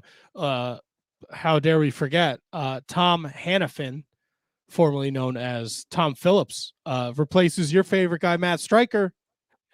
All right. So, all right. I don't hate Matt Stryker. I just hate him on commentary. That's all. And you know how many times Tom Phillips said our sport? I'm going to guess 0. I'm going to go ahead and say a goose egg. If not very close. He didn't say goose egg once. And Tom Phillips, it's his job. I understand. So I'm not going to try to go nuts on him. But he was the fact that he knew everything he knew about the entire history of Impact and what was going on. I get it's his job. He has to do that. He has to prepare. But it just like as a watcher, as an audience member, it seems so seamless. Like he was the commentator for Impact this entire time. Yeah, he stepped right in and he was awesome. He did an awesome job. You know what else popped me, Kevin? The fact that we got to see Ian Riccaboni and Bobby Cruz for the Ring of Honor Pure Rules World Title match. All right, let me ask you this, Matt. Why was the Ring of Honor World Championship fought under Pure Rules? Because now that Jonathan Gresham is the world champion, he said he's going to defend the title only under Pure Rules. He can make that decision? Yes. All right. Then I'll allow it. So that's the way Final Battle ended, when he was in the ring and Ring of Honor's future was in jeopardy, and we'll of course talk about that. Oh, that's right. Oh my God, I'm such an asshole. Yeah, you're right. He decided he's going to defend the title everywhere, and it will always be under Pure Rules. So he's wrestling. Check this out. He's wrestling Too Cold Scorpio this weekend for GCW, and it will also be defended under Pure Rules. He's defending it against Blake Christian at Hammerstein, and he's defending it at Terminus against Josh Alexander. Oh, Mamacita. In a Pure Rules match. So this fucking Gresham Chris Sabin match was awesome. Ian Riccaboni fit right in with these guys. It was so nice to hear his voice again. And I know Ring of Honor TV is still on. after Final Battle, I'm like, what am I? I don't. Yeah. I'm not watching. You're showing me shit, but there's nothing. I mean, obviously today we got great news, but Yeah. before today there was like, what am I? Why am I going to watch this? You know. And Ian Riccaboni and Ian Riccaboni and Tom Phillips or Tom Hannafin are both play-by-play guys, but they made it work together with D'Lo. Like in this match, like they knew, like it seemed like they've been working together forever too. So like a big part of this was the commentary, and the match was great. Don't get me wrong, the match was fantastic. Chris Sabin, Jonathan Gresham, how could he go wrong? But just them like going back and forth with each other, like I think Tom Hannafin fits like a glove, baby, with Impact. He could fit he could fit anywhere, but I loved it. Yeah, I think the same thing with Riccaboni. I think this is a steal for them to get Tom Hannafin. It's great. Yeah, and I hope Riccaboni does. I hope Riccaboni ends up somewhere full time too. I really, really do. Well, I know he's doing the New Japan Strong stuff, right? And I know he's doing GCW for the Ring of Honor World Title, and I'm pretty sure he's doing Terminus too. Oh, beautiful then. Good on Jonathan Gresham and Baron Black then for bringing him in there. Yeah. Josh Alexander Jonah was fucking awesome. Yeah, it's what you needed. Holy out of this shit. year. What a fucking match. I loved it. I loved everything about it. Physicality, just I mean, if Jonah was gonna lose, he had to tap, and he had to just get like it had to be the most hard-hitting match. Like this is like what I wish like we talked about with Gabriel Kidd and Eddie Kingston. This was like a hard-hitting match, but there was also like moves and there was story and there was and this and that. And I loved Josh Alexander taps out Jonah and it was awesome. Yeah, great storytelling. The 10-man hardcore war was what it was. For me, it was a brawl, right? Whatever. I enjoyed it. But my favorite stuff was what happened after. Of course. And I want to get to that, but I also want to dissect like war games, like all this stuff. Like the order of entry is always it's so important, and like how to tell the story through the order of entry, and the way that they did it I thought made perfect sense. Joe Doring being the last one out on the heel side, but with Rhino being the last. The story is Rhino and Eric Young. Right. That's the story. Yep. And but then you have the Good Brothers and the Willie Mack and Rich Swann, and you had Heath like coming back after all this time being hurt. I loved it. I thought it was the perfect time for the match, and I thought it was. I enjoy it. Like it broke up the monotony of like a pure match and good wrestling match with Josh Alexander and Jonah. I thought it was great. No, absolutely, I agree. And then post match, OGK comes out of the crowd. Bennett and Taven, they attack Rich Swann, Willie Mack. They're beating up the faces. Here comes fucking Vincent. Then PCO shows up. Yeah. Oh my god! And then Bennett and Taven pull Maria Kanellis out of nowhere. Fucking awesome. Awesome stuff. I wonder what the thought process was with how they and who chose and how these four guys were chosen. I'm going to go out on a limb, and I'm going to guess they are going to be part of Ring of Honor when they restart. Okay. And I think I think they're working a Ring of Honor invasion angle here with Impact Wrestling. That maybe culminates at this big Ring of Honor show. And I'm hoping that we get, and it might be to a lesser scale with Ring of Honor as opposed to AEW, but I hope we get out of this invasion what I wanted out of the AEW invasion, where it wasn't just a sole motive. It wasn't just Kenny Omega and the Good Brothers just to be there. I want it to be like a full-fledged like Ring of Honor versus Impact like invasion. I want people. I want like Caprice Coleman coming. I want Ian Riccaboni throwing blows. I want Mandy Leon. I want Roxy. I want all these people coming in there just fucking throwing down. Like that's what I want out of this. And I hope it's not just these four. I hope there's more in store for this. I want Kenny King. I want Shane Taylor. I want all these people in there. Yeah, I think it'll be very interesting to see where it goes. I popped. It was fucking awesome. It was awesome. Any in the smart wrestling fan, the smart mark, and were you a little weirded out by seeing Vincent and OGK and the ring at the same time fighting for the same cause? No, I was surprised to see Vincent there, but I liked it. Okay, I'm with you. Like, because I think they're out there doing their own thing, they're righteous, and I think that could all come back. Like, he could come back with Dutch and Bateman. Yeah. Like, maybe that's the thing. I don't know. It'll be interesting. I'm intrigued. I'm gonna try and watch Impact Thursday night. Because I know Do you have Access TV?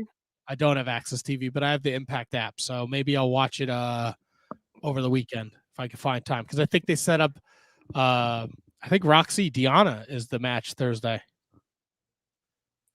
On Impact? Yeah. I did not know that. Yeah, I think that's the match. After this, we get the 3-way for the Impact World Championship. This was also fucking awesome. I know you didn't get the outcome you wanted, but the match was awesome. Morrissey looked like a star. Moose looked like a stud. Cardona looked like a stud. The Chelsea Green stuff was great. Like, this was a great match. Matt, they killed it. This show absolutely, like you said it in a tweet. Like, I think they killed it on all levels, and this was the men's world title match. It deserved to be second to. Was it? Yeah, it was second. No, it wasn't. Was it second? Yeah, it was second to the women's, to the Texas Death Match. Incredible stuff. And for all my Matt Cardona haters, he makes everyone look great. And not that Moose needs it, not that William Morrissey needs it, but he just loved it. I'll watch it again and again. Chelsea, shout out to Chelsea, who took the bumps and after a match, already having a match, loved it. And then we got our main event, Texas Death Match for the Impact Knockouts Championship. Mickie James retains over Deonna Purrazzo, and I thought that was, we talked about it before with Tony. I honestly didn't think she would walk into the Rumble with the title, but now she's definitely has to. Yeah, she has to. And I think I wouldn't be shocked if once Mickie James and WWE came to terms on her appearing, I wouldn't be shocked if they called an audible. Maybe Deonna Purrazzo was supposed to win this match, but then once this happened, maybe they called an audible to have Mickie just to have this belt around her waist when she walks to the ring and have them announce Impact Women's Champion or Impact Knockout Champion. To me, it's just I also like the idea of her and Tasha Steelz. I think that could be a really fun program. Oh, 100%. Tasha's the top heel right there, and other than Deonna. So, and now where do you go with Deonna? Now would be interesting because she could the Rock. It's limited, but it's not lack of talent, if that makes any sense. Like, let me ask you. I'm going to throw a hypothetical out there for you, Kev. Arguably, Deonna Purrazzo has been the best women's wrestler in the last year, maybe 2. She's up there. She might be the last. She might be the best women's wrestler in the last 3 years. You can make a case for her. She was the champion. Like she said it last on Saturday night. It's the first pay-per-view she's walking into without being the champion for Impact. Repeat that for me. She said it Saturday night. Hard to Kill is the first Impact pay-per-view that she's walking into where she's not the champion. Yeah. Your Ring of Honor. Roxy is clearly young. It's a great move to put the Women's World Championship on her, right? She didn't get a great response at Final Battle. We were there live. People really wanted Willow. If you are in a position, they announced this restart for April 1st down in Dallas for Supercard of Honor. Is it out of the realm of possibilities that Deonna Purrazzo beats Roxy for the Ring of Honor World Champion, and now she defends the Ring of Honor Women's World Championship through Impact up until the restart? Wow. All right. So, Deonna, you're saying in your head, Deonna beats Roxy. Now, the Ring of Honor Women's Championship is defended on Impact until this proposed Battle of the Brands takes place at Final Supercard of Honor. Is that what you're? You could. So you have Mickey and Tasha. They're going to do the program, right? Ring of Honor is going to restart. They've done all this work. Maria Kanellis has done all this work to rebuild the women's division. Kate said it right here. I think Roxy is going to the WWE, so I do think that she did have a tryout, right? I agree. So I agree with Kate, by the way, that I think Roxy is going to WWE. Why not have Deonna Purrazzo? She's going to go work AAA because she's still the Reina de Reinas champion. And you can get the Ring of Honor women's title out there. Why not have her be part of the restart? All right, so your objective is to have Deonna Purrazzo as a catalyst for the restart, as opposed to maybe a homegrown Ring of Honor person beating her on that show. I you know what? I don't know if I would take the title off of her at that show. Maybe I'd let her run with it. Let her be the Ring of Honor women's champion. Yeah, I mean, I'd have to know more about the state of Ring of Honor after Supercard of Honor to have a I don't know, whatever my opinion's worth, an opinion on it. Right. I think if Deonna Purrazzo is the Ring of Honor women's world champion at the restart, like that gives it credibility. Yeah, no, well, I mean, I think Ring of Honor has its credibility no matter what. Now, again, we don't know what the hell's going on with them, so it's hard to say one way or the other. But if you think that these four guys, Vincent, Taven, Bennett, PCO, and you think Deonna, and that's a pretty good base. Don't forget, you also have Gresham is still defending the Ring of Honor World Champion, and Bandito is also claiming to be the Ring of Honor World Champion because he never lost that. And I think that's going to be your main event of Supercard of Honor. It's Bandito and Gresham. Yeah. So who is Josh Woods still the pure champion? Josh Woods is still the pure champion, but my understanding is that part of the relaunch, this was reported this afternoon on Wrestling Observer Live, so take it with a grain of salt. Brian Alvarez is reporting that Ring of Honor is going to focus on the men's and the women's world titles and the tag titles. That's it. So the pure idea championship is will be the pure championship, the TV title, and the 6-man may go dormant. All right. But will they? All right. So this is tough. This is tough to handle because those are a lot of championships that just go dormant and not be completely ignored, especially when you have. So if Jonathan Gresham is defending the title on the pure rules, you're kind of combining those titles, right? All right. And then if you're, I don't know what this, we'll have to wait and see. Like you keep saying, we'll have to see what happens after Supercard of Honor. Does this turn into, are they doing TV tapings or are we just doing super show to super show type deal? Like, so that eliminates the TV championship and the 6-man? I don't know. So why wouldn't, I mean, I really don't know enough about the subject to broach a guest here, but like, why wouldn't if they're having all these other championships being defended somewhere else, why wouldn't they have has Shane Taylor Promotions defended the 6-man tag belts? They are not the 6-man champions. All right. The Righteous. Righteous. Yeah. All right. So all right. So Vincent showed up without the Righteous. It could be also the old school thought of having your champions be touring champions, which I love. I really do like it. Like, to me, like when I found out that these belts were going to be defended on Impact, I was like, you know what, that means something. That carries weight. Like Jonathan Gresham versus Chris Sabin. Like, these belts still mean something. Yeah, absolutely. Look, the Briscoes are doing it with the tag titles.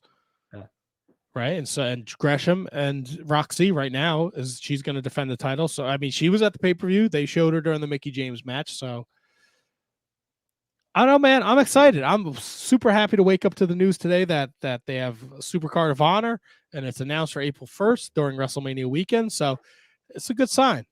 In Dallas, where the pay-per-view where Hard to Kill was. I don't think it's the same venue though.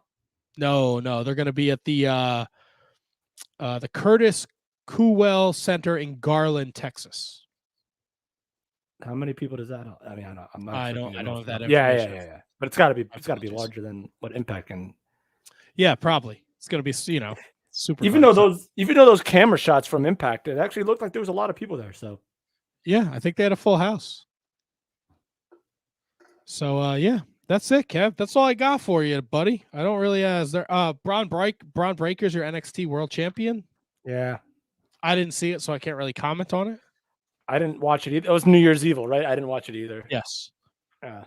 Which is a shame. I should probably watch a lot of other stuff, but I watched a lot. I watched a lot this week, baby.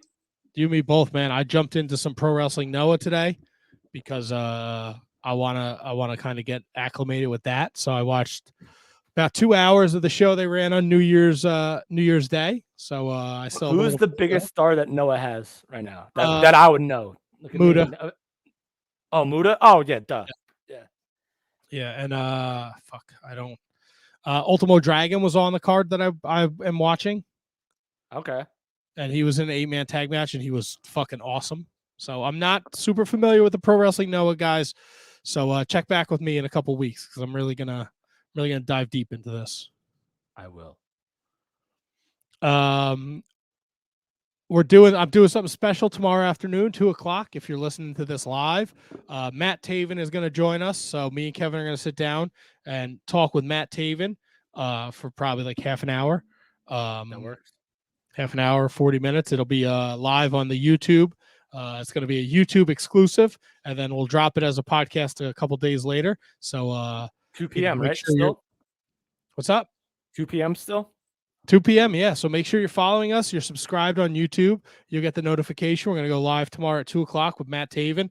And I set this up last week. No idea he was showing up in Impact.